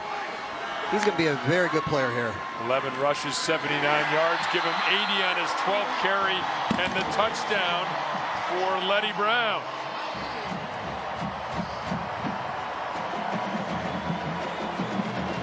That's the first rushing touchdown in the career of freshman Letty Brown. I'll tell you what, Letty Brown deserves to get that touchdown. Very physical run, the play before, I talked about it. But you get your first touchdown, it's always memorable. You're going to be able to run that highlight tape with the play before and this one together. No cut-ups needed. You just let it run. There's my first touchdown. Hopefully plenty more to come. And the extra point up, and it is good from Evan Staley, and the Mountaineers have extended their lead to 35-14. A couple of freshmen with first. Singfield, his first touchdown rush. And now Letty Brown, his first touchdown run as well. Mountaineers up 35-14. The Mountaineers are ranked 14th in a good place, but that should not be a surprise. 4 first-round picks since 2012. They continue to go to bowl games 15 times in the last 17 years. And they are continuing to upgrade the facilities. $50 million in upgrades here. We talked to Shane Lyons, the athletic director here, about the $100 million in upgrades happening to the Olympic sports facilities. Must be proud about what's going on in your alma mater. But a turtling out at the 20-yard line was Christian Turner. I walked around a little bit Thursday after our meeting, and I thought it was nice way back in the day when I was here.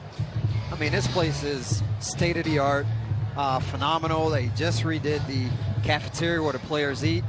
It's like a collegiate dining hall, just for the football players, though. That's the thing. So with the new rule with the NCAA, they can feed the guys around the clock. You give them a snack. It's just so first class, and that's what's going to attract the recruits to continue this program heading in the right direction. Yep, and all the upgrades to the Olympic facilities just shows the commitment the university has as well. Thrown out and intercepted. Well, a late throw to the sideline is picked off. The Mountaineers come up with their first turnover of the game.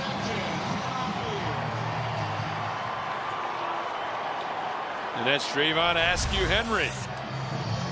Well, you're trying to fit in a very tight throw to the sideline. You're late with the throw. Trayvon Askew-Henry doing a good job getting underneath of it. If you're Van Gorder, you're going to go back to the film and understand from this throw, if you're throwing from the middle of the field to the sideline, that throw is going to have to get out of your hands quick because you're running out of real estate over there on that sideline. But let's not take anything away from number 6, Askew-Henry getting underneath of it, undercutting that football, interception in the books. 5th career interception for the Aliquippa product. Here's the handoff. This is Kennedy McCoy. McCoy weaving his way inside the 10 and down to the 8-yard line. 26-yard run for Kennedy McCoy.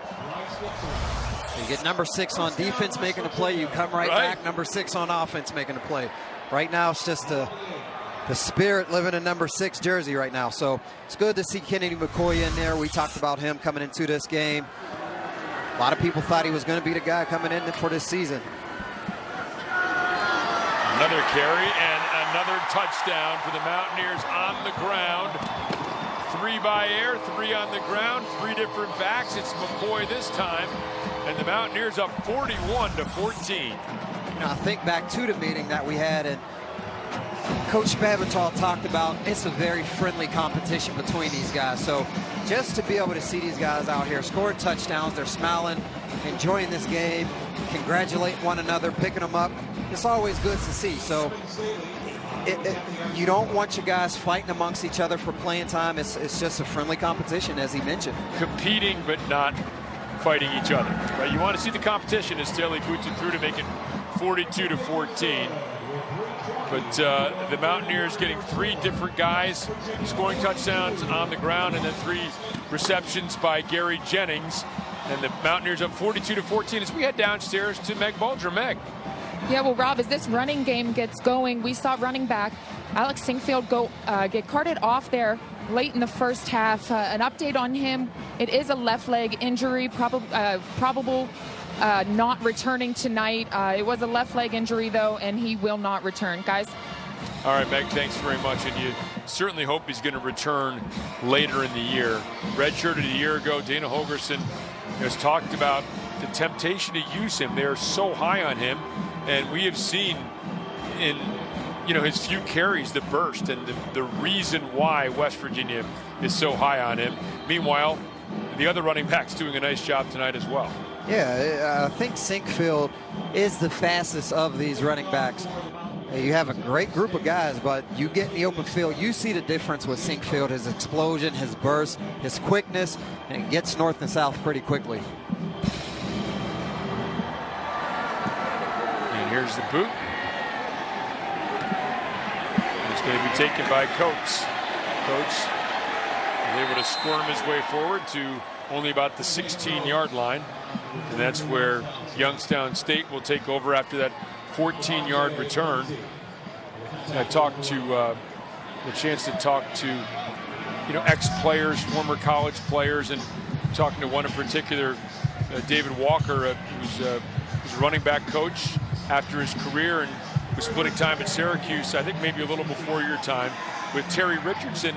I asked him, was that hard? He said, both guys deserve to play. And so that's when you have that sort of attitude. And if the attitude is, I'm sure these guys see that all 4 running backs are talented. They all should be playing.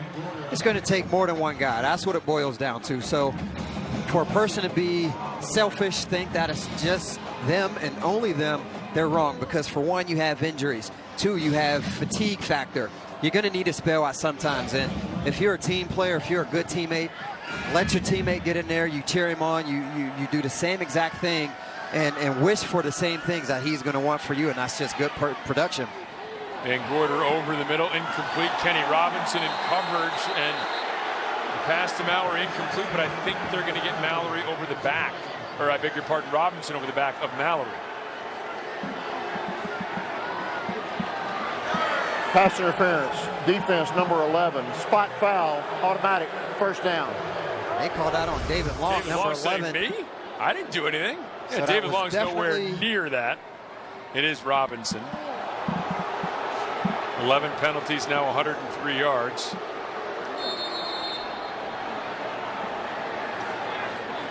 Norwood at the top, and then, that at the bottom. Yeah, all long did was say incomplete. Yeah, that's number 2, Kenny Robinson, the free safety out of Wilkinsburg, Amani Christian High School. And Gorder throwing and complete. Good hard hit by Washington, but not before Farrar picks up 18 yards on that hookup. This has been what Farrar has done all game. He's making good catches, solidifying the football, make sure it's tucked away. We did see the one earlier, let it squirt out a little bit, but overall this guy's had a solid game. Yeah, they may have found something with Zach Farrar. And Gorder looking now will move Tevin McCaster to his right. And Gorder pump and go.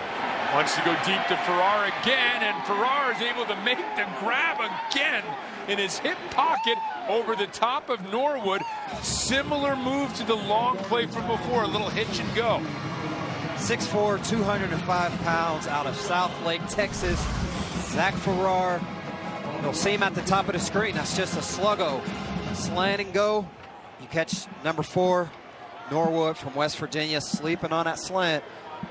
And the offensive coordinator from Youngstown State understands that, took a shot at Norwood and completed it. 43 yards down to the 11.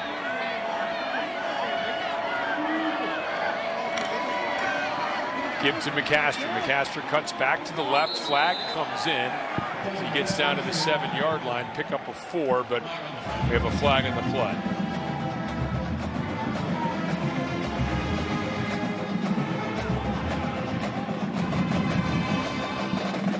The officials appear rather animated. Personal foul, illegal block below the waist, offense number 5. It's a 15-yard penalty, replay first down. That's the tight end Chris Durkin, who's been battling some injury issues. Yep. Yep, that was number 5 coming across the formation, Chris Durkin. That's a dangerous block. That's what you don't want to see, is going directly at the knee, and luckily that foot wasn't planted into the surface. That could have ended ugly. Yep, trying to keep player safety front of mind. And have to get all the way down to the 2-yard line. So it's 1st and 25. Low snap, Van Gorder looking, now moving out to his left. Looking and going to loft one out of bounds. Once again, seemed to get a little antsy in that pocket, didn't he? He did, and I'm happy this play actually happened for people at home to understand how hard it is for a right-handed quarterback to try to roll to his left, get the shoulders around to make a throw down the field. You can see Van Gorder, he just wanted to get those shoulders around, but the pressure forced him to continue to the sideline. Just had to eat it and throw it away. That was Dante Stills, the #1 recruit in the state of West Virginia. His brother Darius and the team, Dad Gary, was a star at West Virginia. Played in the NFL. Now a designed quarterback draw and nowhere to go. Derek Pitts closing quickly and dropping Van Gorder for a loss in the play. Great job by Pitts right there, coming up from that cornerback position. Good open field tackle. I saw this guy playing in high school, just a tremendous athlete. And again, here's that open field tackle that I talked about. He was able to shed the block, make the play behind the line of scrimmage. Very solid play by him. Now Farrar is the lone receiver split to the right. He has been Van Gorder's favorite target. They have to get down to the 2-yard line to pick up a first down. So it's 3rd and 27. And they're going to loft one for Farrar, but Farrar wasn't running a go.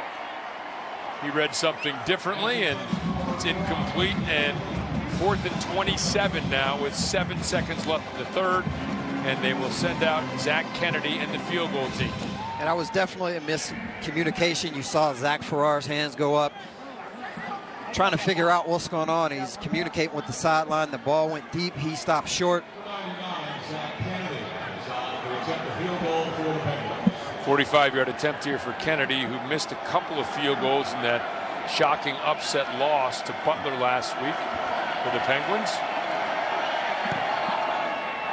This kick is up. It's got the leg, and it's got the accuracy. It's good. So a 45-yard field goal for Zach Kennedy with 1 second remaining in the third quarter. It is 42-17. Nice distance on that field goal. That's pretty good. For coaches, you want to be able to see that. You don't know he trots out there. If the week before he had a long field goal, you're going to be a little more confident to call it. But at times, there's going to become a point where you have to get him out there and understand where his range is at in true game action. So at least they know now where his range is, and if they need a long field goal, they'll be able to get it. Well, we talked about Rasheed Marshall maybe wanting to play in this Dana Holgorsen, Zach Spavital offense, or Jake Spavital offense. Looking at Rasheed Marshall here as the player. Rasheed Marshall. Athletic dive to the end zone. Excellent career, clearly, at West Virginia, and I'm sure you remember all of this with great fondness. Of course, drafted in the NFL, a little work as a receiver and a return man. Hard to give up the quarterback position. I tell you what, very promising career. I was just a kid wanting to play football. That's what it boiled down to. It was a long road getting here. I stopped at prep school on the way, came here, found myself a starting quarterback spot. And from there, I didn't want to let it go. Freshman year, got injured, came back, started 3 years in a row. So to be able to look back and see some of those highlights, it brings a smile to my face. But it's good to, just relive it a little bit. As a player, you don't get an opportunity to. Here's Pettaway on the kickoff return. Pettaway reverses field, crosses the 40, and gets out near midfield on the final play of the third quarter. Pettaway, a big gain on special teams, and he will set up the Mountaineers with good field position when the fourth quarter picks up. And when we resume, the Mountaineers 3 by air to Gary Jennings, 3 on the ground, including this one, the first of the career of Letty Brown, and this one from Kennedy McCoy to lead 42-17. This broadcast of West Virginia University Athletics is authorized under rights granted to IMG College, LLC by West Virginia University and is intended solely for the entertainment of its listening audience. Any publication, rebroadcast, retransmission, or commercial use of the descriptions and accounts of this game without the express written consent of IMG College and West Virginia University is prohibited. And the Mountaineers scoring output has increased every quarter. 7, 14, 21, and now Martell Pettaway, who had that great return. 10-yard gain on first down in the first play of the fourth quarter. You hope to see West Virginia being able to carry this running game through the rest of the season. We understand it's a game of football. There's going to be injuries. But to be able to control the line of scrimmage the way this offensive line has tonight, with the way these running backs have been running the football tonight, that's a very good thing to see. As a player, as a coach, gives you confidence moving forward. And that is, I believe, Crispin Lee who's down. Looks like perhaps a cramp. They're kind of going to work on that. The Mountaineers able to run the ball effectively, pass the ball effectively, and leading 42-17 with a chance to add more here early in the fourth. There is an Ohio State Buckeye connection to this game. Gordon Gee, the president of West Virginia University, was president for a while when Jim Tressel, the president of Youngstown State University, was the Ohio State football coach. Their paths crossing, and now presidents of the universities playing today. And there is Dominique Maiden, and Maiden inside the 10, inside the 5, and Dominique Maiden goes in for the score. Well, a lot of excitement for Dominique Maiden, as you can tell. His first career touchdown. Well, Dominique Maiden is a long way from home, that's for sure. Riverside City Community College out of California. But this just shows you what a great running game will do for you. Suck those linebackers in, just an easy play fake. Will Greer keeping his eyes up, able to find Maiden just coming across the formation, and he does the rest. Good execution. Well, they're going to get him for unsportsmanlike conduct. Couldn't hear. Microphone didn't appear to be on. I wasn't sure if it was sort of an excessive celebration or what the call was, but Dominic Maiden, how about that? First career touchdown. Yeah, Jake Spavital gives him a big hug, and you know, you love to see the teammates happy for the other teammates who worked hard in practice, and coming up with his first collegiate touchdown. Extra point kick by Staley is up and good. 2 plays, 50 yards is the way the fourth quarter begins. In just 23 seconds, the Mountaineers have added to their lead, up 49-17 as Will Greer's 4th touchdown pass and the first career reception for a touchdown for Dominic Maiden. The Mountaineers really starting to have some fun here tonight as Dominic Jennings just scored his first touchdown. When I tell you the entire sideline cleared out, sprinted down to the end zone to greet him, welcome him, everyone smiling. And I can tell you what, just after that timeout, it is still going on. They are still celebrating. So a bunch of happy Mountaineers down here right now, Rob. You know, Meg, we're talking about the same thing. Dominic Maiden is still smiling. We were talking about it during the break that he's still getting congratulations. And out to about the 35-yard line. Hard banging hit there. And the return looked like Natavius Payne on the return there. You're getting a lot of firsts tonight, that's for sure. A lot of guys getting into the end zone for the first time at home, which is great because it's in front of your home fans. Hopefully you have family here who's able to witness it as well. There's 2 of the guys right there, Maiden and Letty Brown, each scoring their first career touchdown. That's what they're probably talking about. Well, Maiden's talking about it. He still looks like he's pretty happy. Good for him. Hey, listen. The guy won't sleep tonight. Oh, I don't blame him.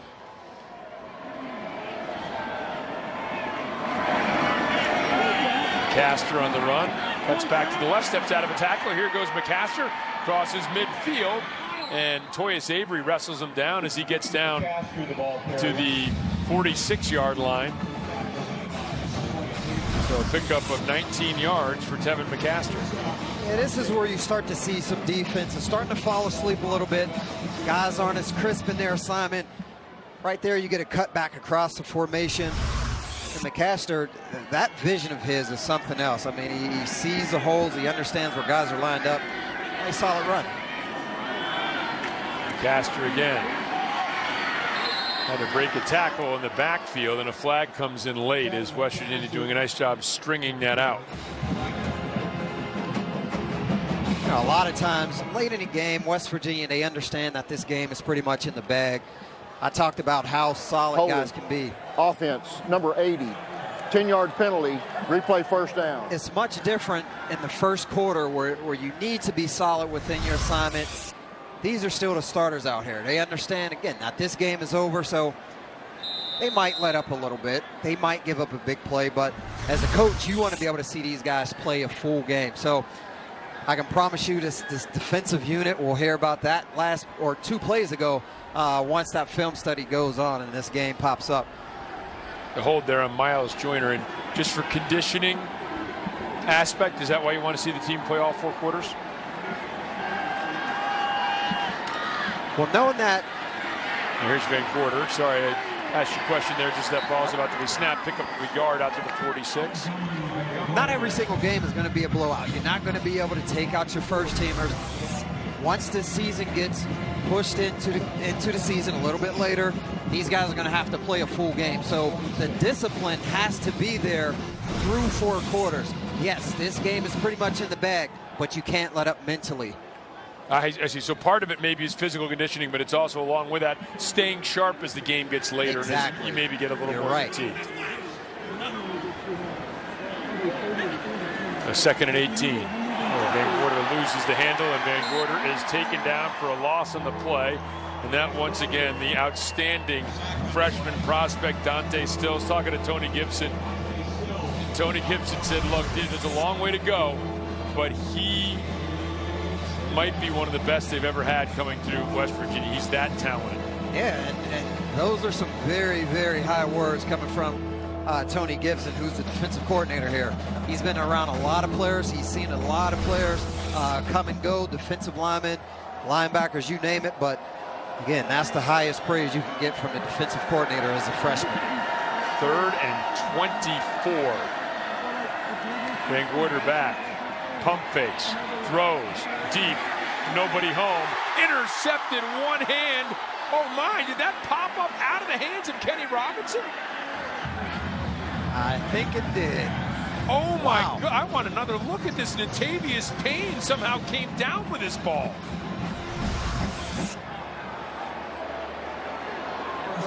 So you have... Well, it hit the ground. Payne came up with it. Yeah, the Mountaineers are going to want to look at this. Clearly off the ground. Payne alertly scoops it up, but thought Robinson had it there. Thought he came down with it, but then it popped back up. So that should be an incomplete pass as they take a look at this. Kenny Robinson going up, trying to just get that left hand to secure that football. The ball definitely contacts the ground, but it squirts out right at the end. And that should come back. Yep. Well, you mentioned Kenny Robinson, Wilkinsburg. You know, a lot of players from the Pittsburgh area. You chose to come down here. You had other scholarship offers. Had other scholarship offers, Wisconsin, Kansas State, Maryland.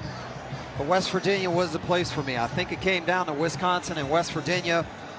Brooks Bollinger was the quarterback at Wisconsin at the time. Ron Dane running back. They were getting ready for the Rose Bowl when I took my visit there. And I knew at that moment I was coming to West Virginia.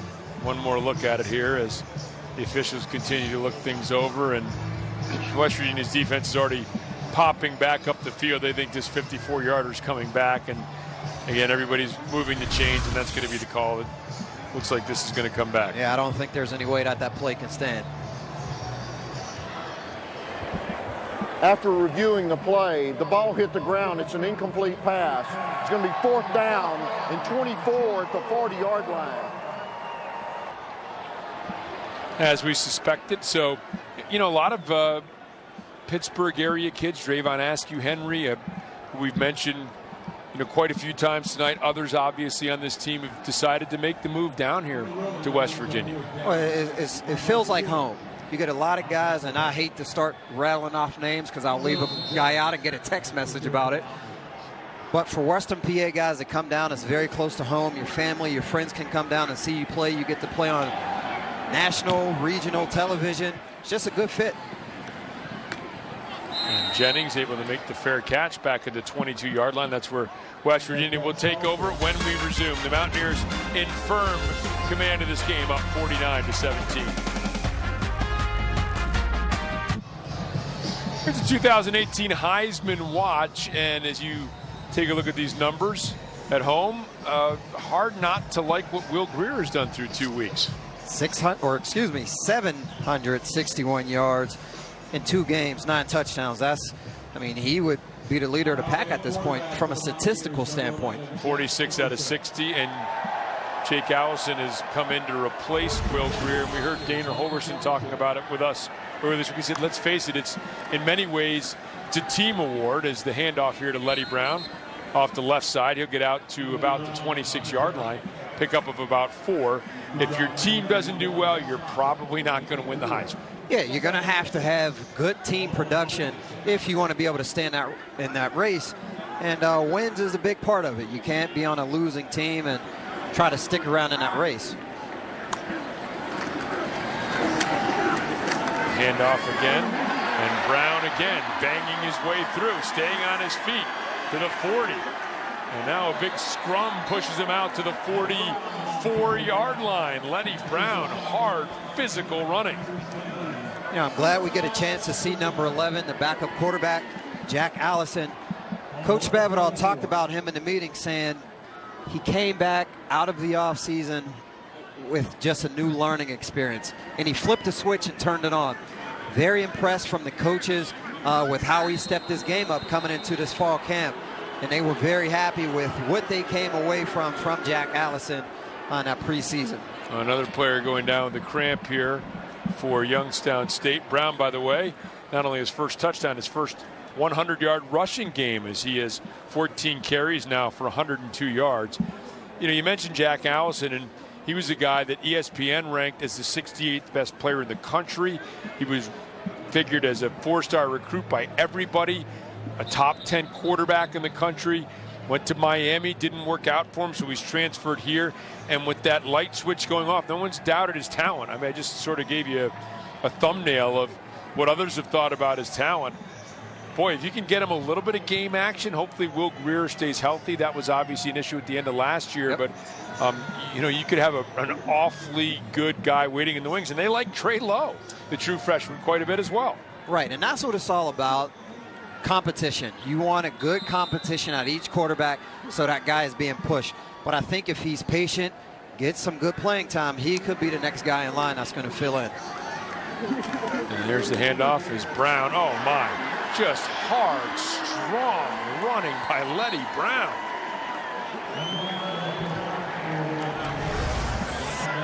Again, you're getting an opportunity to see what fresh backs can do for you. Yes, it's the fourth quarter, but these guys have not shouldered the whole load throughout this game. It's been a number of different guys. So if you can continue to keep these guys healthy, continue to split up these carries, this running game is going to be absolutely amazing for West Virginia late in the season. Freshman congratulating freshman there. Allison's first career throw, and Maiden looked like he was kind of jostling downfield with Melvin Jackson, the freshman, and no call there. So just slightly overthrown. Yeah, not sure if he got hung up there or actually stopped on the route, but there was definitely a hitch in the route there. So couldn't see it on the replay, but something looked a little off about that play. Allison now on a 2nd and 10.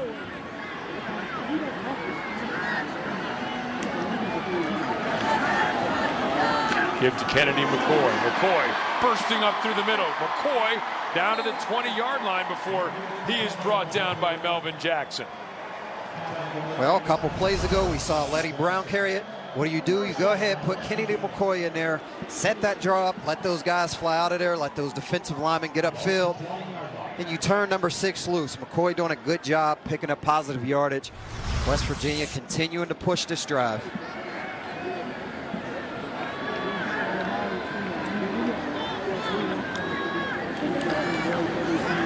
McCoy again off the left side. Not much doing that time, pick up of just a few. You talked about the differences that these backs bring to the table. McCoy's showing a lot of patience behind the line of scrimmage. He almost like a Le'Veon Bell, Pittsburgh Steeler running back type of style, if you will. Picks his holes, he's slower, let the play develop, and then he's going to try to hit it. A little bit different from Petaway, Sinkfield, Letty Brown, more power, just hitting the hole. Allison back, looking underneath, complete. And that is Giovanni Haskins, the tight end, going across the formation down to the 14-yard line. We haven't been able to say completion to tight end very often here in West Virginia, but they really like Wesco. They really like Haskins. They've got a couple of freshmen that have come in, including another guy from the Pittsburgh area in E.J. Banks, who they really like. So the tight end, I think, is here to stay as part of the West Virginia offense. Just allows for more flexibility for West Virginia. You can switch up that personnel. As I mentioned, you go 12, get one back, 2 tight ends, 2 twin receivers out there. Just gives defenses another formation to prepare for it. And these coaches from West Virginia, they're smart. They're going to utilize it and just use up that time that these other schools have on the clock to prepare for something else. So Will Crest, they're a former highly touted quarterback recruit who has switched to wide receiver. And by the way, David Sills, same thing, right? He was offered a scholarship by Lane Kiffin when he was in 7th grade, I believe. That is amazing. Right. 7th grade. And then left the West Virginia program because he still had the quarterback itch, and then returned, and looks like a bright future, a bright present and a bright future at that position for Sills. Here's Evan Staley, 31-yard field goal attempt. It is up. It is good, and the Mountaineers add their lead, up 52-17, 8:37 remaining between the Mountaineers and a 2-0 record. Well, the Mountaineer band has been busy. The mascot has had to do 52 push-ups, the mountain man, but many more times than that, right? You got to do them 7, and then you got to do 14, and then 21, and so on it goes. He's going to wake up tomorrow pretty sore in the chest area, that's for sure. You look like that'd be a walk in the park for you. Nothing to it. That's just a warm-up for me. I get out there, that's going to be a warm-up. Then we play the next game, and that'll be the actual workout. It's a lot of push-ups. And good to see the band in action. And I know that as players, you probably love the support of the band and the student body. All a big part of college football. Yeah, we talked about the band a little bit. They put in a lot of work. We would come over from camp. They would already be out in the parking lot getting into formation. So they put in a lot of work. They support us. We support them. Yep. Fair catch call for it goes out to the 25-yard line. First and 10. So just academic now. Still seeing a lot of starters from West Virginia's defense still out on the field. Yep. We're going to see Adam Hensley's out there now, and some other guys maybe seeing a little more playing time. The Stills brothers out on the defensive line along with Jeffrey Pooler. Not that we're not used to seeing some of those guys in action. We are. Shea Campbell as well. Hand off to McCaskey. He'll pick up a couple out to the 27-yard line. This is good for West Virginia's second team guys as well as the coaches, because again, you're going to have to see what you have as this season goes forward. Some of these younger guys, you get them in there, practice is completely different than what the game entails. So can you put them out there? Can you trust them? Can they complete their assignment as they did in practice, as they were coached up to do? So this is a good test for those second team guys. Give to McCaster again, lowers the shoulder. Hensley in the stop, just talked about him. And Josh Chandler, another guy that we expect to see. So, and this is a mix right now. We really haven't seen a lot of guys that I think they just want to get their feet wet. Allison being the exception at the quarterback position. These are guys that are going to be counted on to, we've talked about this. Injuries unfortunately happen. Things happen along the way where you're going to need guys to be ready. So you're trying to balance that with that 4-game redshirt rule as well. That's it. It's more the readiness than anything, because you never know when a guy is going to go down. You're one play away as a backup from getting into that game. Now, that is really close and apparently just short of a first down there for Christian Turner. They're going to say he was brought down short of the 35-yard line. 28, Keith Washington coming up, laying the hit on Turner. Very solid. In a good spot. He was definitely short. And they're going to line up to go for it here on 4th down. Well, why not? Got to keep the clock moving. Yeah, nothing to lose if you're Youngstown State. If you're on West Virginia's, watch for the hard count. And kept by Van Gorder, and Van Gorder able to serpentine his way out to the 38-yard line and pick up the first down. I know it's late in the game, 6 minutes to play, but on the play before, you had Washington coming up, making the hit on Turner, which was a helmet-to-helmet hit. I think earlier in the game, the refs see that. They go back, they look at it. That was a very solid helmet-to-helmet hit. That slip pass. And again, I think early in the game, refs see that. They go back and take a look at it. Yeah, the player's safety is moved to the front burner at every level of football.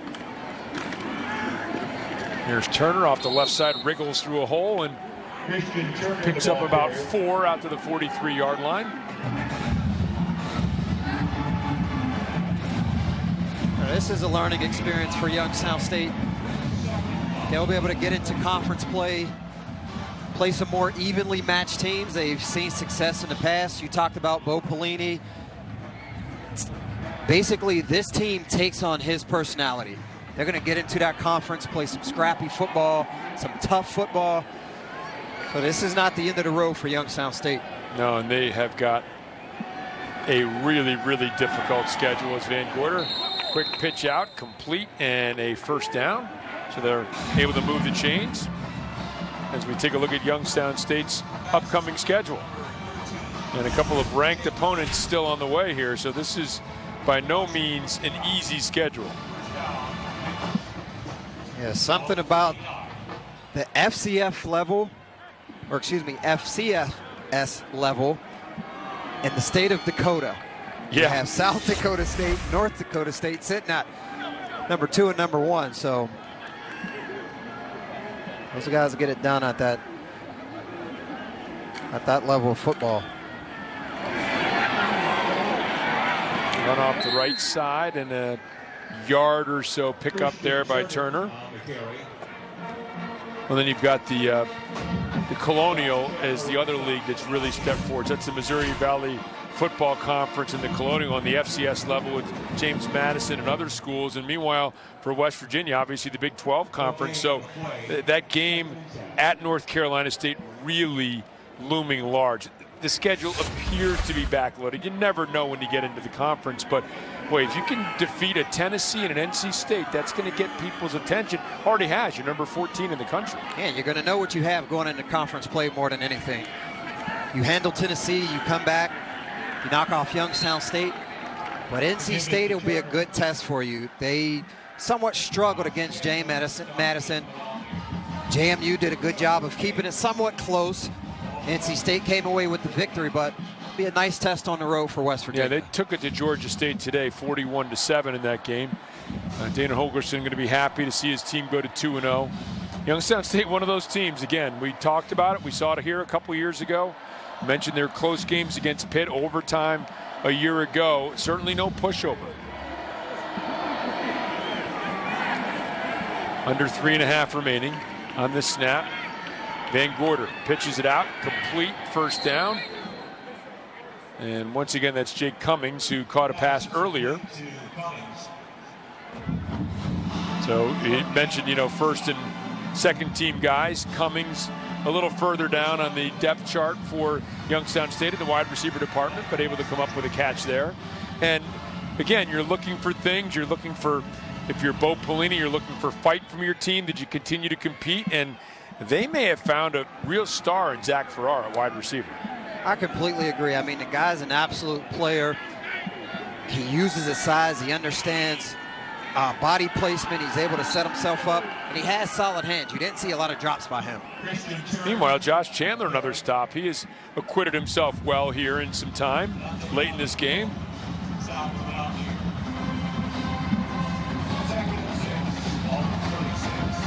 One thing that I think you mentioned that's very key for Bo Pelini's team from Youngstown State is a quit. They're going to turn this film on. They're going to watch which one of these guys quit. Can we replace him? If so, get him out, get another guy in there, because you're going to run into games where it's going to be tight. You're going to have to chew and scratch and claw through the whole game. You can't give up. Flag on the play. And we have a flag and a little quick movement there on Youngstown State. The Penguins just trying to run out the rest of the clock here and head on back to Youngstown. Bo Pelini really thought he had a terrific team heading into the season, and the apple cart a little upset with that shocking loss. You got a 37-point favorite to Butler, losing in week 1. It was interesting the way that game transpired. Youngstown State had some touchdowns called back, some missed field goals, and then they stopped the 2-point conversion. But then there was the onside kick. Butler went for the win right there. The 2-point conversion, didn't get it. If they kicked the extra point, who knows what happens in overtime? But you don't get that. Then you recover the onside kick and kick the field goal to win it. So that was a strange ending to that game. A game that Bo Pelini said, hey, I'm completely embarrassed about what happened. And Butler, a huge underdog, and hopefully for his team they can take some positives out of this, and as you said, get ready and restarted for the rest of their, recalibrated maybe to say, for the rest of their season. Well, as a coach, you don't want to communicate this with your team because you don't want them to become accustomed of just going out and laying down and accepting losses. But it happened so early in the season, first game. You can rebound from that. You can come back, bounce back. It's a long season. Yes, you're going to start off 0-2, but you can turn that around, flip the switch, and go on a string of runs where you get some wins here. So as I mentioned, not the end of the road for Youngstown State this early in the season. And Gorder throws it out there and dropped. And the classic run before you catch it. And again, learning experiences all the way around. That was Colby Cooper, who was unable to come away with that. Yep, you have to secure it before you turn up the field and run with that football. So both sides will be able to turn on the film, make a lot of corrections across the board from each position, and get better next week.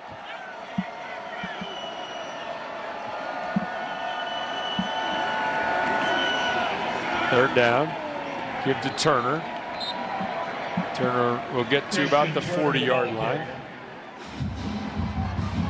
How do you work on some coffin corner type kicking with a punting team? You keep the offense out there and just try to run out the rest of the clock here.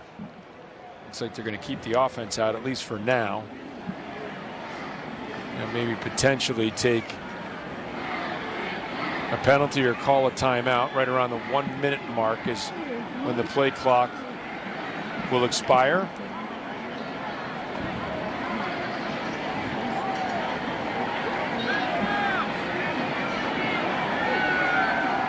I'm not sure if they called the timeout or just let it expire. Looks like they just let it expire. Yep.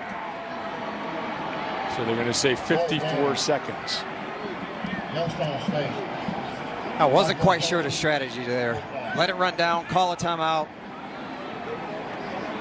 I just think that they are eager to see zeros up on the clock. And signaling maybe across the field too, because sometimes you see that's important too. I mean, there are times you see that more on the high school level, right, where teams don't want their second teamers maybe going against the other team's first team. They want seconds against seconds. So even if you're losing a game, if you keep your first team out there, another coach may say, I don't want my seconds out there. I don't want my kids to get hurt. Yeah, you talk about player safety. You want to protect your players, exactly. Probably less of a factor in a game like this. As Schuler back to punt. Sills and Jennings back to the Mountaineers.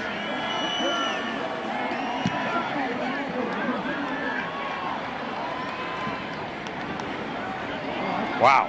I'll say this much. Youngstown State has done an incredible job of covering a couple of punts tonight. Solid job on the punting from that unit on that end of the field for Youngstown State. Right. Very solid job tonight. Bright spot.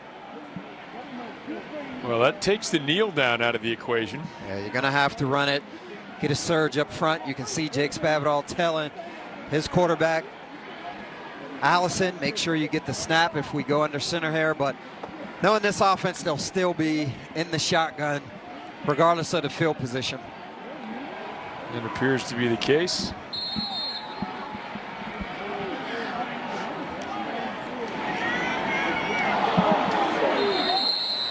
Well, that's it. Appears as if that will be the last play of the game. Yep, Bo Pelini already striding across the field, making sure that everything is taken care of, and that will do it as the Mountaineers improved to 2-0. Impressive victory. Look, this is a talented Youngstown State team, and West Virginia able to take care of him and improved to 2-0 in the season, and one more game prior to stepping into Big 12 conference play. Gives you a little more confidence leading into week 3 versus NC State. There's going to be things that you can correct. There's going to be a lot of coaching points, but as a player, you have to be able to walk away from this game feeling good about your performance. I thought it was a great team performance across the board. They came out, they took care of business. Little shaky at first, but eventually they started to pull away. Well, and I think, again, the inclination is going to be to look at those 52 points, but, you know, right now you hold Tennessee to 14, Youngstown State to 17. Pretty good job by the defense as well. As we head downstairs, Meg Bulger with head coach Dana Holgerson. Coach, the rain's slowing down just in time, but it seems like you guys are starting to like second halves in the rain a little bit here. I guess. I don't know. You know, I tell you what, give Youngstown State credit. They played good. They played hard. you know, we were pretty sloppy for whatever reason, which is going to be good for us to be able to look at it. Way too many penalties. I don't think we played very smart, but we'll be able to learn from it. And, you know, just the goal is to get a week better here moving forward. Well, we've all seen what Will Greer can do, but the running game really got moving today in multiple directions. Was that something you guys wanted to focus on today? Well, it's just what Coach Pelini said right there. He's like, I was going to make you guys run the ball because they knew it couldn't cover those receivers, which we know what Will can do. We know what the receivers can do. We got to get the run game going. It was the one aspect that I wasn't happy with last week, and I was really happy with the way we did it today. All right, well, good luck next week down in North Carolina. Thank you. Rob? Meg, thanks very much, and great work again by Meg Bulger. Great to see her down here as her sister Katie. We didn't even have a chance to mention that, going into the Hall of Fame in a couple of weeks. Yep. So let's go back downstairs again to Meg, who is standing by with Will Greer. Well, Will, another big game for you, 4 TDs. Was something that, you know, that you guys wanted to do today was get that run game going. Coach Holgerson said, Bo Pelini even mentioned it to him about how you guys got that going. Was that something you guys saw a difference in the second half with? Yeah, no doubt. I mean, anytime that those running backs are doing a really good job right now, line did a really good job tonight. You know, we want to pound the rock when we can, and they did a great job tonight, came to play. So it opened up some stuff in the passing game. And speaking of, you know, the offense, a couple of guys got their first career touchdowns, and it seemed like the sideline was really having a fun time tonight. Was that something nice when, you know, you're working so hard to take a little break from? Oh, absolutely. Anytime a guy like Dom gets in the end zone, he's a great kid. He deserves it. We were really fired up about that one. But, yeah, man, it was a good night. Got to win. All right, well, good luck next week. Thank you. Appreciate it. All right, guys. Meg, thanks very much. And Dominic Baden, there it is. We're seeing the tail end of his first touchdown. Letty Brown, Alex Sinkfield. Special moments for these guys that they'll never forget. You'll never forget it. It's always that first one that sticks in your mind. And luckily for these guys, it occurred at home in front of their fans. Again, hopefully family. So a lot of bright spots for West Virginia. And look at that, 625 yards of total offense, 336 through the air, 289 on the ground. The Mountaineers dominating 52-17. And you know, we'll see in the coming weeks, obviously, but this is a very talented-looking Rashid West Virginia team. Very talented. They're going to have to put it all together. It's going to take more than one player at each position to get it done. Tonight they showed a little bit of depth, and that's going to play out as this season goes forward. West Virginia improved to 2-0 as the Mountaineers defeat Youngstown State 52-17. For Rasheed Marshall, Meg Bulger, our entire AT&T Sportsnet crew, I'm Rob King, thanking you for watching Wild and Wonderful Athletics on AT&T Sportsnet.